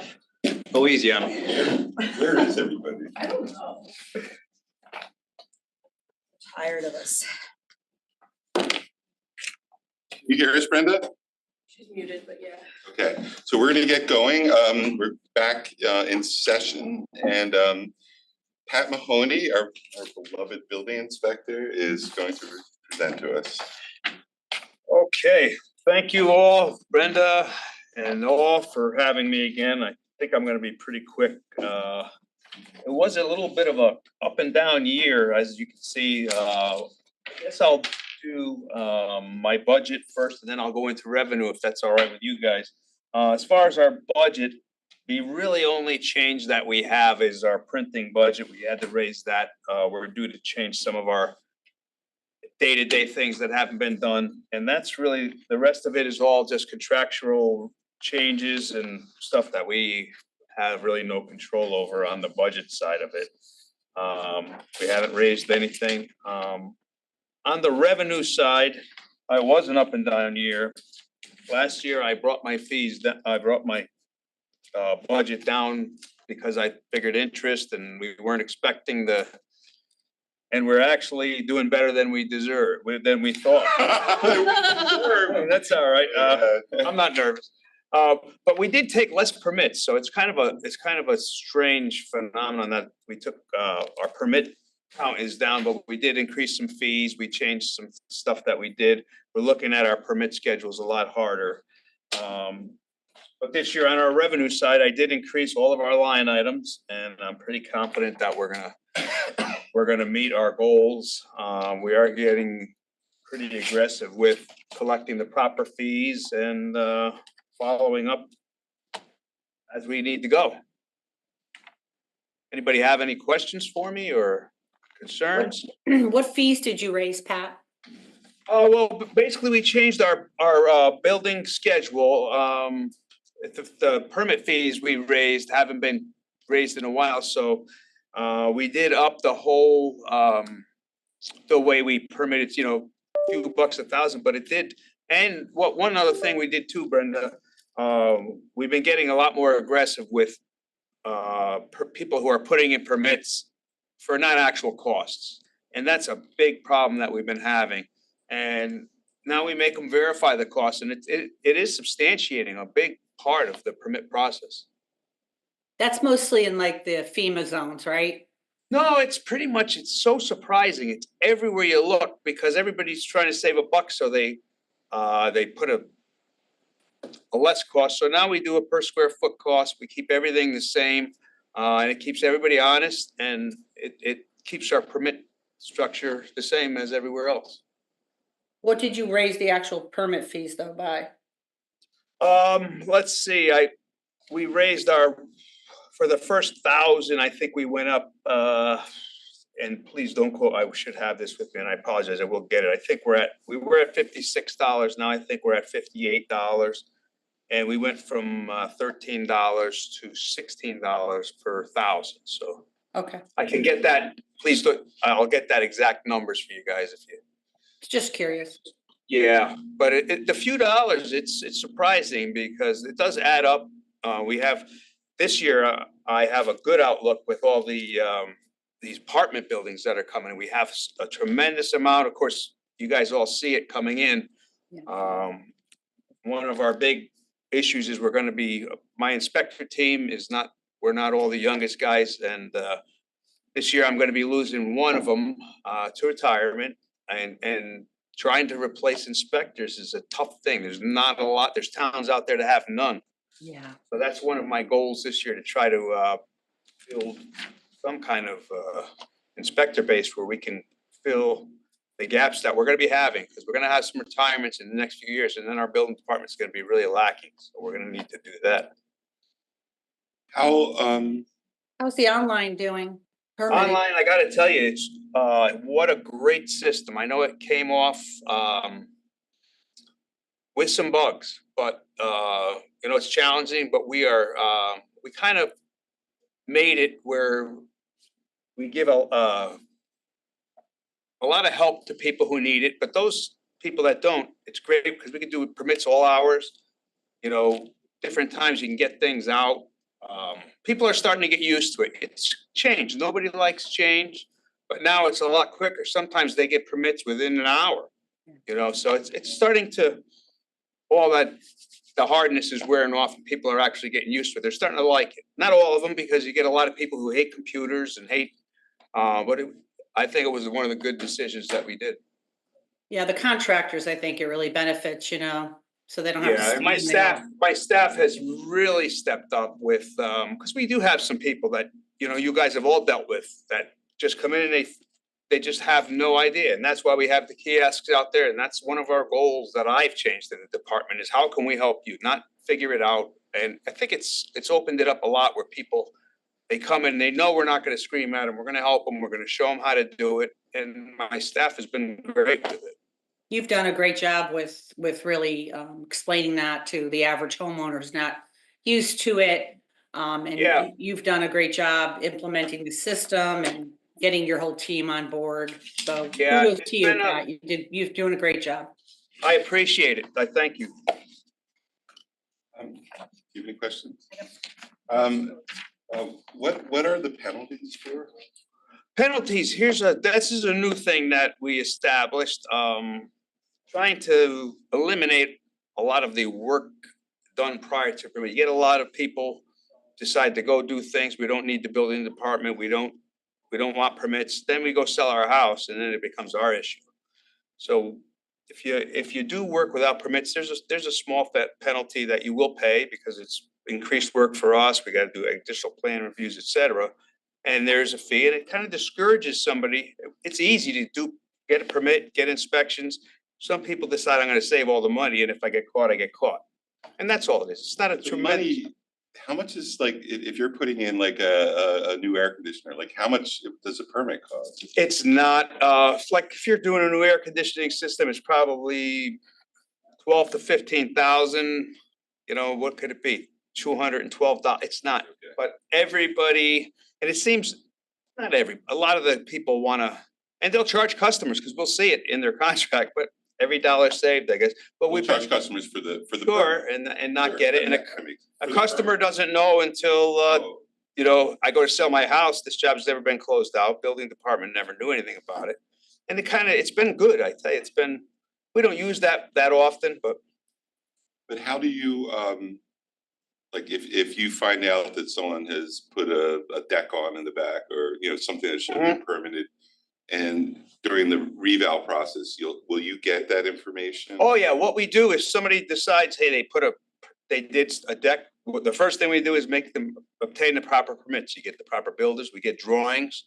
If they buried footings, we expose the footings. It's the same as a regular inspection. It's just a lot more work if you do another job where you close up walls. We make them open up walls. There's companies that go around that actually prep the whole thing, fire blocking, why they get licensed contractors to come in. And a lot of times it costs them more than it did to do it the right way. So during the reval process, does Ross, can he see things that have been done that were not permitted? Oh, yeah. Well, what happens with the reval is, a lot of times what you'll do is somebody will take a permit and then they'll go do additional stuff that's not. Okay. Or they'll say, I did this job for $200,000. You get to the end of the job and you realize that it's $500,000. Right. So that's a $300,000 deficit that permit fees are due. And that's what we initiated that fee for, the reevaluation fee, to pick up that extra $300,000 in permit fees. Anybody else? Like, do you see, are you expecting a bump up in penalties because of the reval, or? No, I don't think so. I think, you know what it is, Bill, it's people, once they start to realize that, hey, you know, we don't put our heads in the sand. We actually have people that drive around. We have people that call us. And a lot with the real estate market, people sell their houses. They're starting to realize, I never got permits. I got to get permits. You're getting contractors saying, you get a permit, it protects you. So Right. It's starting to turn. The tide is turning. Tide's turned. So you're not expecting like information from Ross that's going to be like, hey, you've got like 300 properties. No. We stay on it pretty aggressively. So we'll probably get maybe 1 to 2 a week of jobs done prior to permit. I'll be honest with you, 90% of the time, people work with you. We understand, we messed it up, let's fix it. And then let me help you. It's the people that want to fight you that, that we try to make them get the penalty. That's all. Thanks, Ben. Thank you for having me. All right, Good to see you, Pat. Thank you, Brenda. Next up is Adam Tulin. Hey. How long did it take for you to get here? Quite a commute. All right.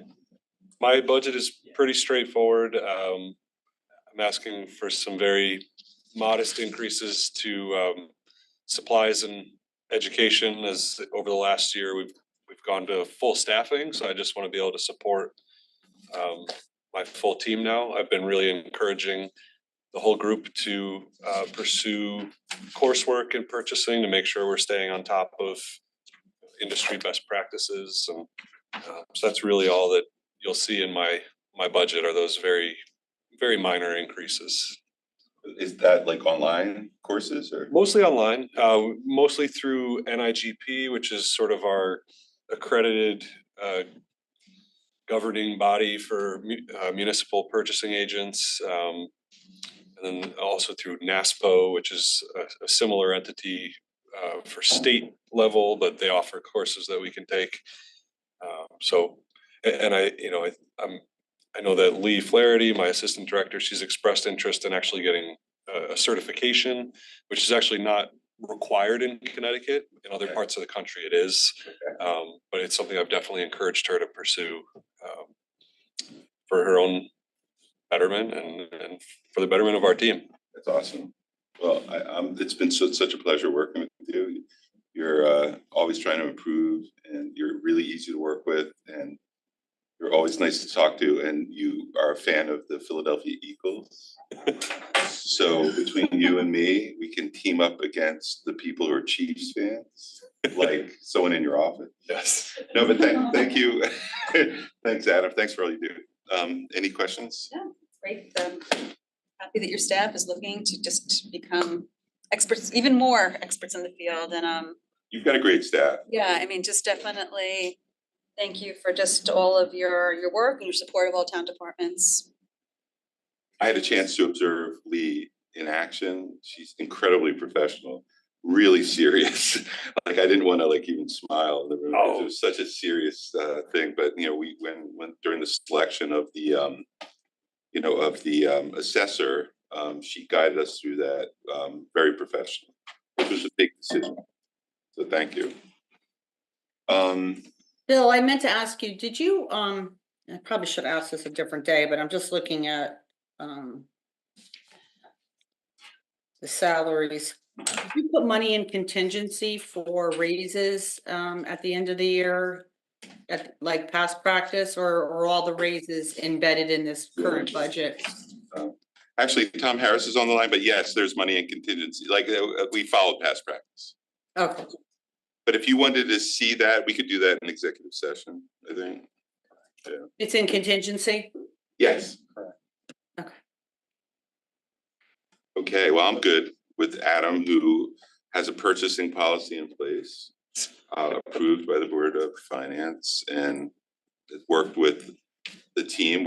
Chris DeWitt came in, spent a lot of time here, and yeah, thank you. All right.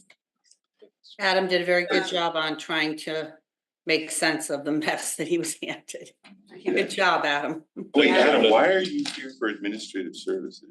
Technically, like our yeah, the copy releases. Oh, there we go. Yeah. So you're gonna stay up here then. Okay. So this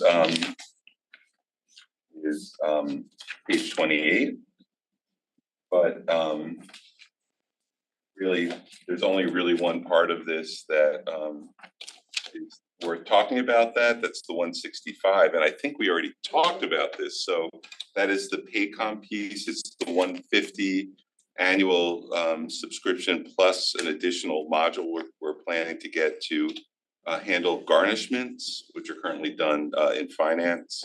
And then the other is, we moved CCM, which is the 38A, we moved that from the first selectman's office to administrative services in an attempt to make this more of something that is for all townwide, services, and CCM is used by everyone, or should be used by everyone. You mentioned the copiers, is that, Yeah, where, that would be under, is that under printing? printing, binding, and photography. $200? No. Or is it part of the fees and professional services line? Yeah, we outsource some of that. We also have a rental storage line. I believe you have some. The 11,000 rental and. So and also the mail. Yeah, we Yeah, still. the mail courier, Which we have under the fees and professional for the mail service. Yes. A rental and the rental and storage line, I believe, is what we're speaking of for that. And that's how much? Adam, can I ask you, based on your experience? Yeah. I know you were in a large town, right? Couple large I've been in towns. a couple similar sized to Fairfield, yeah.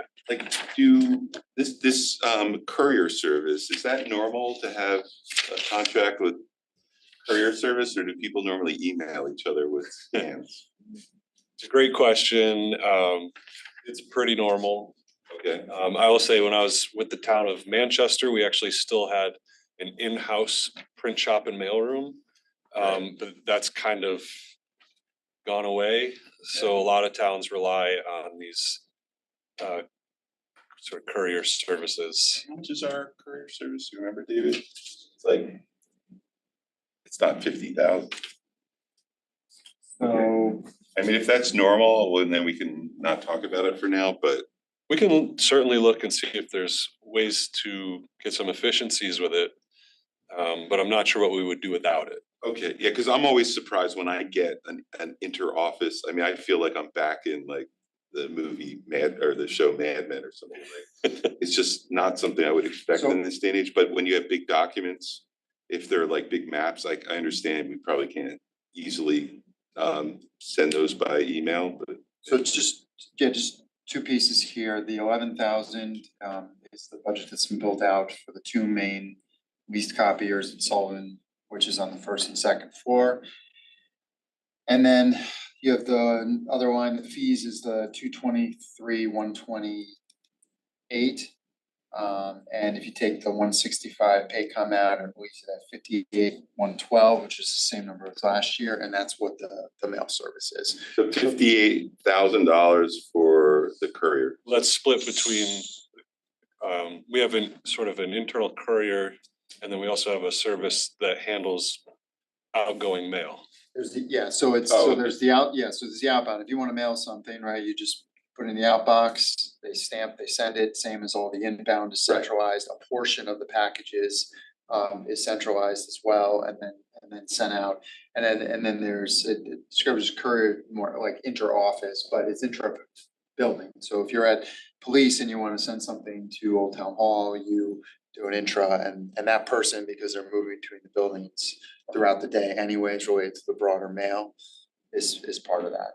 A little bit admin-ish, I guess. It's Yeah, a little bit but I would, used to it. before even I'll talk to department heads. I don't know, probably talk to Julie, like, do you use this? David uses it for the intra office. We have a PO box because we get high volume of mail, and that's through the courier service. Intra department, Oh, not like yes. between buildings. Yes, we use that too. Okay, all right, well, let's not touch it for now. I just thought it seemed a little old fashioned, but. I'm happy to reach out to them and see if there's. If we could reach out to department heads and talk about it at department head. Okay. I think just the only other thing I would add on the copiers was, it doesn't really reflect a financial savings per se, but in the past year, we did work hard to finally complete combining all of the copier leases townwide into a single lease, which helps out a lot with financial reporting. So that was a process that started before I got here, and we were finally able to compile them all into one lease. So Do we have controls, and would this be you or David, controls over like use of copiers? Like in terms of not using it for private purposes or? using color when you should be using black and white, things like that. Just minor ones. I mean, there's a code that needs to be entered whenever you're doing color. And then we can sort of charge back to departments, so we couldn't, I don't know with the way it's set up right now, if we could see David printed these and Adam printed these, but we can certainly see what department is using. Right, okay, and we can monitor volume, yeah. So, and I think we're not there yet and haven't done a lot of evaluating beyond that. We have the departmental codes, but it is, and you're right, you don't always, you can't necessarily know what everyone's doing, but certainly volume at times might tell the story. But similar to sort of your career discussion, one of the things that I sort of thought, just as far as where we might be able to move at some point, is they're moving to you have like an ID badge and you tap it when you come up to the machine, but you go to any machine you want. That's the way a lot of offices are moving now. And so those numbers are then quantified to the person. You send it sort of to the queue, and it's actually more user friendly because to some degree people queue up at some of these central ones. Similar to the Board of Ed's discussion about having less individual printers where possible. I think that's an area, but then that also creates standing there waiting. And it's also helpful with fraud, if you're printing sensitive documents only when you go up with your badge. Which is why I think we have some of those other printers, but if you did it that way, that wouldn't be a problem. So, and that's, I think, possibly something that we could look at that's a minor technology piece, probably not so much a cost even. So. Okay. Any questions? Adam, thank you. Next is Human and Social Services, Julie DeMarco and Adam and Anthony Keller. Good morning. It used to be. All right, so our budget is pretty basic still. The biggest changes are in payroll and social security contributions, and we reduced our fees and professional services by $8,000. That's we used to pay our instructors and all our classes and supplies out of that, but now that we are using the see that bottom line, that senior center programming fund for that. Yeah. We've reduced that, and now that's for supplies that are not covered by those fees or for things like that. Right. The other thing that we dropped down by half was maintenance and repair equipment and repair. All of our equipment's pretty new, so we don't anticipate any repairs. Okay. We increased printing and binding because we do a social services brochure that we hand out. And I requested the very bottom line, that senior center programming, I increased that by 3,000 because we are adding another class, and that covers the class. Which class? It's a jazz dancing Cool. or a chair yoga, I don't remember which one. That's it. Yeah, thank you. Any questions? Any questions? No, doing a great job as always, Julie. Anything? Well said. Yeah, thanks for all you do. Sure. All right. Next, anything you'd like to add? Next up is our hero, the guy who pays for everything. Page 96.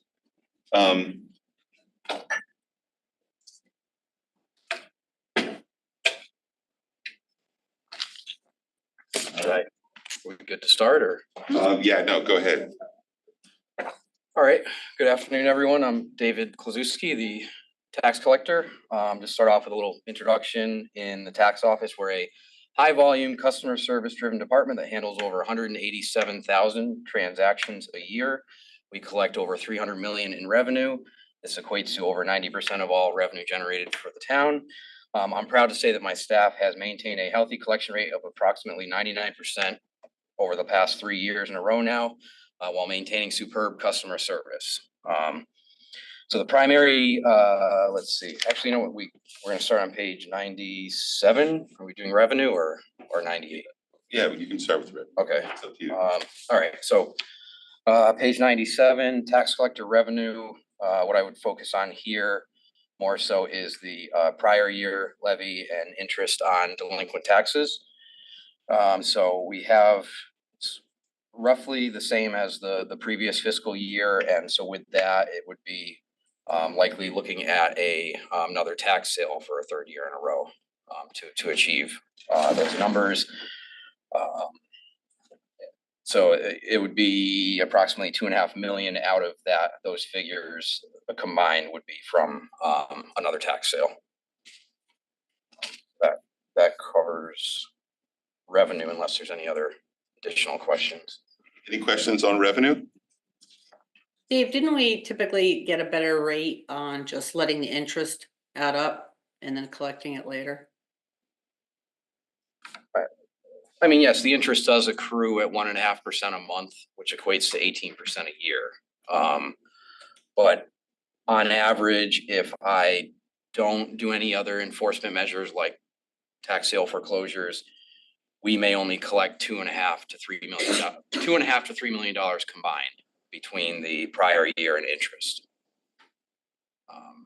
So essentially, to achieve these numbers, unfortunately, I do have to take additional measures when it comes to collections.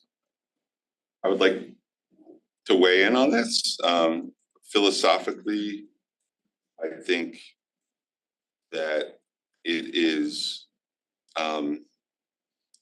it's worrisome that people are willing to allow the 18% per year interest to accrue. And from what I've seen now for the last year and through discussions with you, David, that sometimes it takes the threat of a tax sale to get people to actually do what they need to do to pay it off so that they're not getting, they're not losing much of the equity in their homes. And that you've told us these stories. I mean, just through this past year, so many of the large, people who owe large amount of taxes ended up paying it off and not going through the sale. I mean, the sale is just like a tiny percent of the total. Correct. So essentially, it feels like we're forcing people to actually do something that's better for themselves and their families.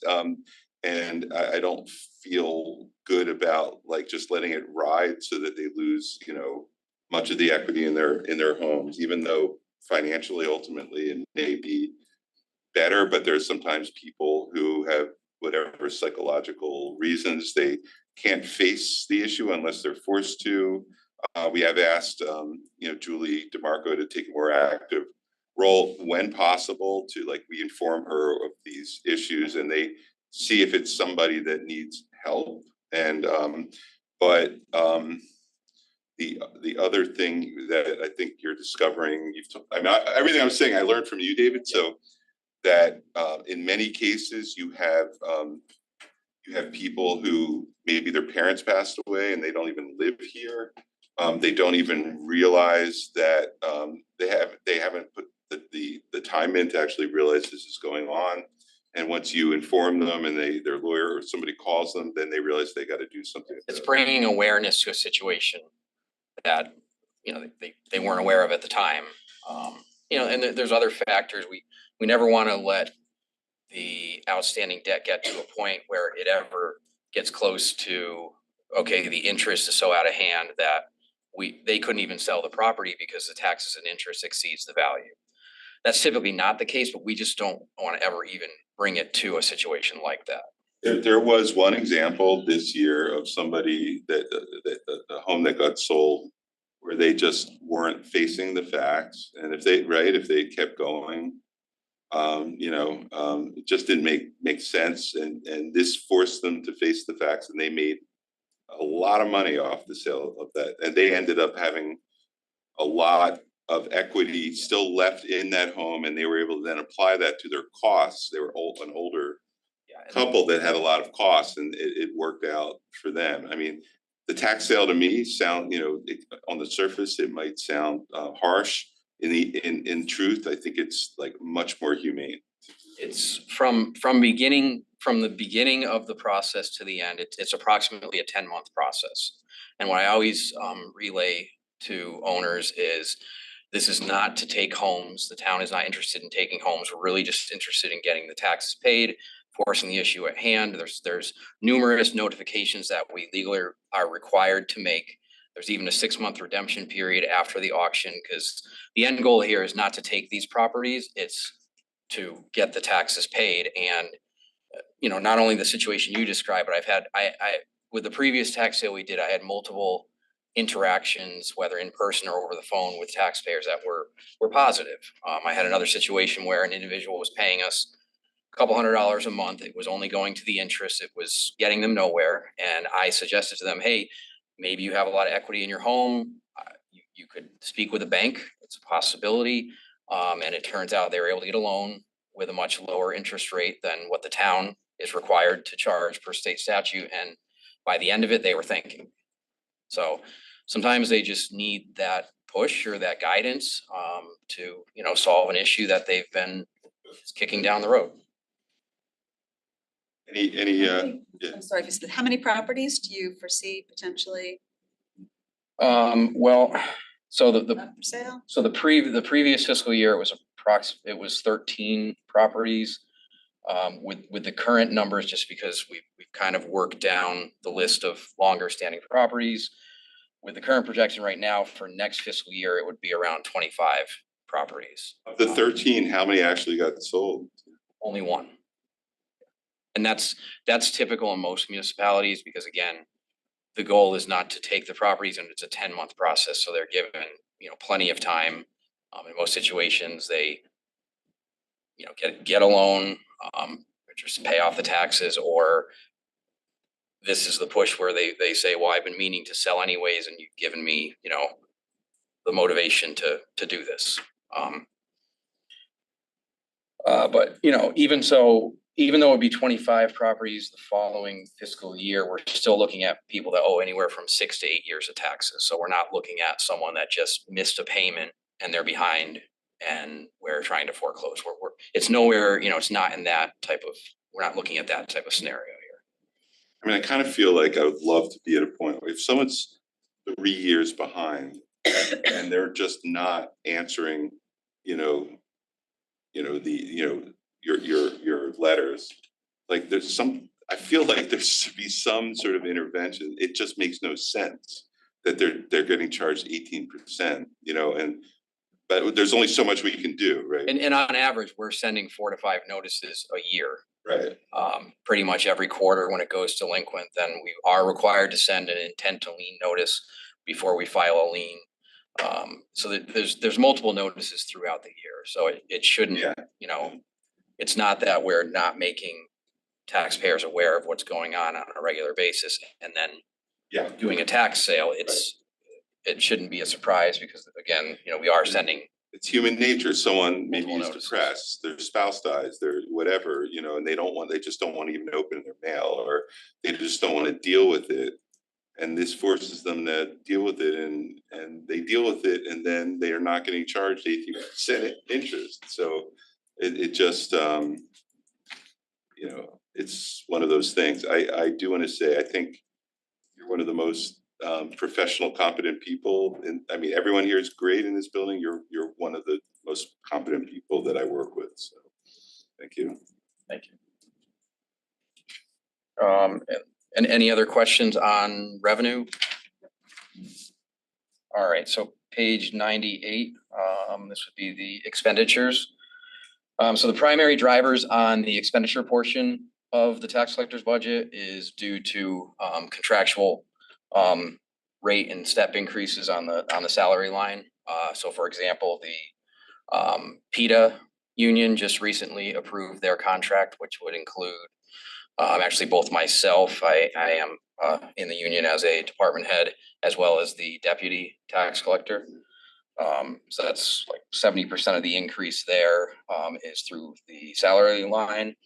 And then the remaining is primarily just due to inflation and just increases over the years for just the general cost we're sending 70 to 80,000 tax bills a year.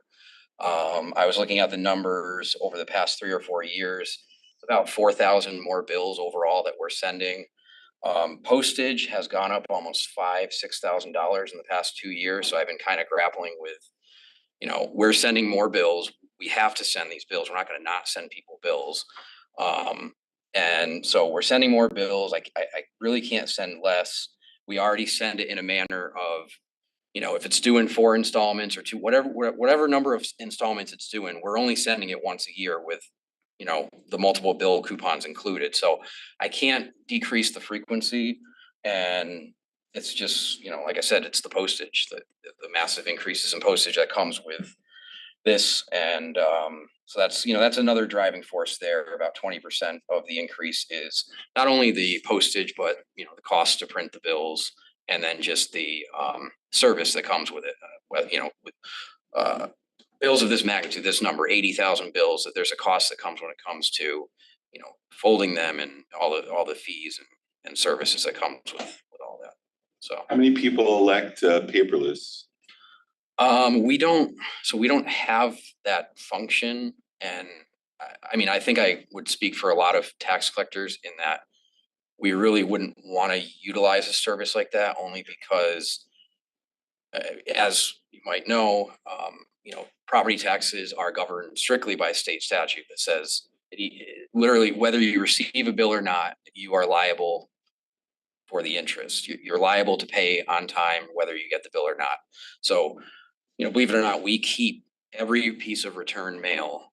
We file it in order. We have a whole back room with multiple years of return mail, because that's kind of like, you know, that's our explanation to the taxpayer when they say, geez, you know, I went to register my car. They said I have back taxes. I haven't lived in Fairfield in 2 or 3 years.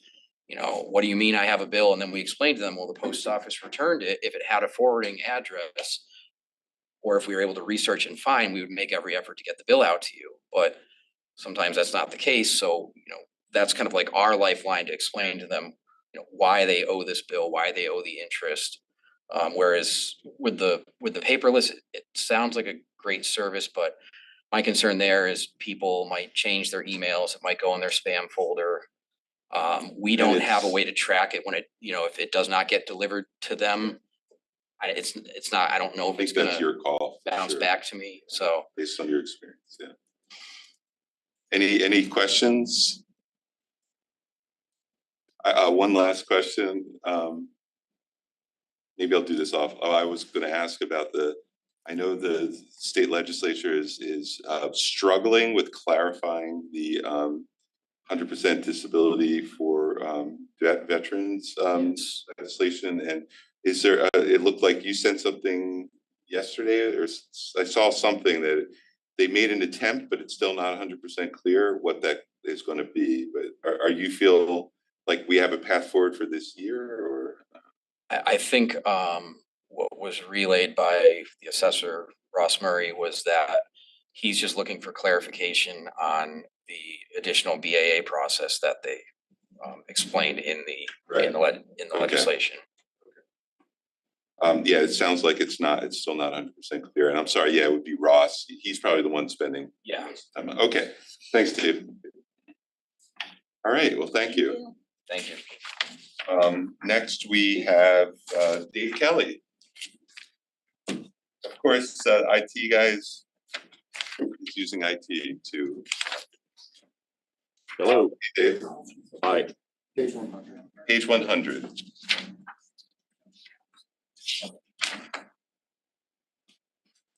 Okay, so roughly 2/3 of the town IT budget goes to paying for the commonly widely used software in town, such as Munis, the Microsoft stuff, the permitting system, and so on, as well as the town's servers, printers, computers, network, the townwide fiber network, telephones, security cameras, and so on and so forth. Town IT supports town users as well as police, fire, and the FCRD. This year, there's kind of an unusual happening in our budget in that the capital outlay line is a bit lower than prior years. And that's because approximately 4 years ago, I went to the boards to ask that rather than doing a non-recurring capital outlay to replace the town's mass storage systems, that if they could just give me $75,000 per year I could purchase them over time, which is what we did. We now have those devices. We no longer need that $75,000 in the capital outlay. And because the devices are on warranty and whatnot at the moment, we also have a somewhat lower maintenance and repair line because we no longer have to pay maintenance on our old system. This will come back next year in the maintenance and repair line once we have to put the new storage systems on maintenance. The new devices are purchased with what's called evergreen support. So when we put them on maintenance, not only does it keep them working day to day, but over time, the vendor will change out older equipment for newer equipment as part of that maintenance so that we no longer have to do an expensive forklift upgrade. Our costs for maintaining the town mass storage will remain steady over time. So that's about it. Any questions about it? One of the more straightforward budgets, Dave.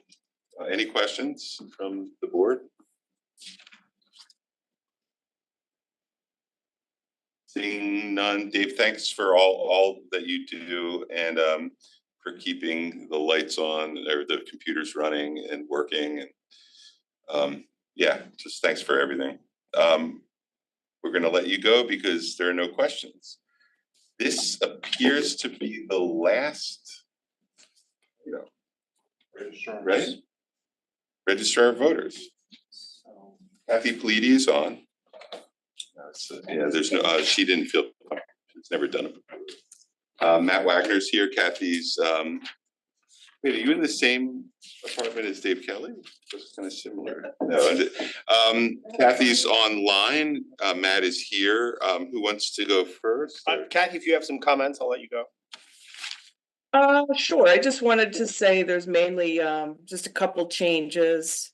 Part-time payroll now includes the deputies and the assistant registrars that work in the office. They were previously in seasonal payroll, which is really just for poll workers. So it's cleaner to take them out of that and put them in regular. I did want to mention, it looks like maintenance and repair. We need money added to that. It was removed. It's for the tabulators. So we would need 14,690 restored. So That's what David's going to talk to. my understanding is the tabulators with the new contract, the best available information was that the tabulators we're not gonna actually need any funding in that particular year. If there's different available information that's now putting it back, then if you could provide that separately with documentation, then we can do that as a cleanup item, but that was why that was taken out. One thing that we did do with some of the savings that we were anticipating within the tabulator line was actually we took half of that savings and moved it into your part-time payroll line to continue to try to make sure that there aren't any gaps within the office. So if we're restoring that, we would maybe want to go back to your original numbers. So if we could maybe. Okay, they did reduce the number of tabulators that we are getting. So it would be 14,690. Matt, I'm not sure. Do you agree with that? So that was with the new, that sounds right. I didn't punch it into the spreadsheet. I'll say the Secretary of State's office has told us that the when the tabulators are delivered, we'll have a year of maintenance included with them. And so the question is sort of, does it get delivered, in this fiscal year or the next fiscal year? And because their priority is getting towns with May referenda sort of up and running, it does not seem like it will. The vendor's information to us was that the maintenance invoice will be sent 1 year after delivery, and it will be net 90 when it comes.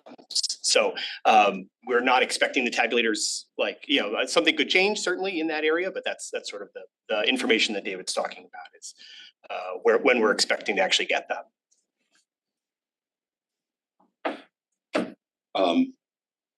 Wait, just the tabulators, you're gonna have what you need for the next election? Yeah, so we're gonna take delivery of them and then we're gonna operate the 2025 election off of the new equipment that we get this fiscal year. And one of the things that you had mentioned when we met was you and Kathy mentioned that you're gonna have tabulators at the central site for counting the early ballots that can start in the morning, right? Like you'll have designated tabulators for that. So I'm happy to sort of give you some information about the tabulators. We were expecting to get about 3 per voting district as well as 1 high speed. The state, in order to get more towns a high speed central count tabulator, reduced the number that we were getting per polling place, which reduces our maintenance costs, which is good. Also reduces our surplus equipment, which is less exciting. The central count one is capable of counting sort of very quickly. Are we still getting the high speed one? Yeah, we're still getting a high speed one, but we're getting fewer backup machines. How many per voting district are you getting? I'm sorry. 2. 2, okay. And so I think that is what we would probably, and Kathy and I haven't talked about this, so I don't wanna say it categorically, but we would anticipate usually deploying 2 to each location in case of a backup. So right now, we wouldn't expect to have extra machines to deploy here, but we will have a high speed machine to use here. So 1 high speed machine, I know it's getting into the weeds a little bit, but how many ballots can they count per minute? The vendor indicated 280 ballots per minute, which is a lot faster than. Because before it was like 1 per 5 minutes, right? Oh yeah, it was crazy. You can only feed 1 in at a time, whereas this will take a stack of them and then just kick them through quickly, so. And we had a conversation about, I remember during the counting, you had massive frustration with ballots that, the ballots were folded and you had to unfold them and they were getting kicked back by the counters, and you were talking about maybe using a different type of ballot, a longer ballot where you wouldn't have, or a bigger envelope where you didn't have. Yeah, we were considering a full-size envelope, so the ballots wouldn't be folded. There's also the Secretary of State, I believe, and the registrars were asking though that we have tabulators at early voting for, to change the legislation, so that's possible too, which would be real nice. So. But do you have the budget for the envelopes? Is that expensive enough? The envelopes are in this request. Yeah, so they're in there in case nothing. The larger envelopes are. There's a large envelope line in there, yeah. So whatever can make it easier and less stressful, I'm sure plenty of people their blood pressure went up a little higher than it should. Well, and I'll say the process is sort of gonna be you figure out where in the process the bottleneck is, right? Yeah. So if you have enough teams opening envelopes, then the tabulator becomes the bottleneck. At 280 ballots per minute, you would need so many teams that it's really the people we hire that are gonna be the bottleneck at that point. So it's not gonna be the equipment at that stage. So this past year, how many absentee ballots did we get? Or not, well, now it'll be absentee and more absentee because there's no excuse, right? Has passed. There's about 20,000 total between absentee and early voting. So 20,000 and how many per minute? 280. 280, okay, 280. I should be able to do this math, but I'm not gonna try. So that would be 71 minutes. That sounds pretty doable, right? Yeah, and there's usually a lot less turnout in this type of election, usually around 35%. Okay. Show up versus almost 85% last election, so. Yeah, and you We're guys not were up till expecting. like 3 in the morning, right? 3 in the morning, come on, man. Oh, you were there till like 5 in the morning? I was there till 3 the next afternoon, Okay, and I so couldn't now- focus anymore. So now this should be solved as long as the tabulators work. Right? Okay. And then last question, I know it sounds weird, but this is both of your budget, right? This is you're jointly submitting this budget, right? We've plussed it up in a couple of ways, things Kathy's interested in, things I'm interested in, Okay. but it's all of our You actually suggestions. agreed to this budget and it's your budget. You both own it, right? Well, what we do is we usually just put in the higher number, like Yeah. he wanted 3 mailings for one election, but it looks like there isn't enough postage for that anyway, so that was taken out. Although Okay. it's still included in the printing budget, so money could be taken out of there if we need money for the tabulator maintenance. But you are, it looks like you're, you know, in good shape in general, so anything else you wanna say? Nothing for this meeting. Kathy, anything else? I think it. No, I think that's it. Any questions? No questions from the board? Okay, well, we're good, thank you. All right, thank you. Thanks, Kathy. We're gonna take public comment. No one in the room besides Matt Wagner, who just had a chance to comment, but any public comment? Anyone online who wants to make public comment? Seeing none, then I'm gonna ask for a motion to adjourn.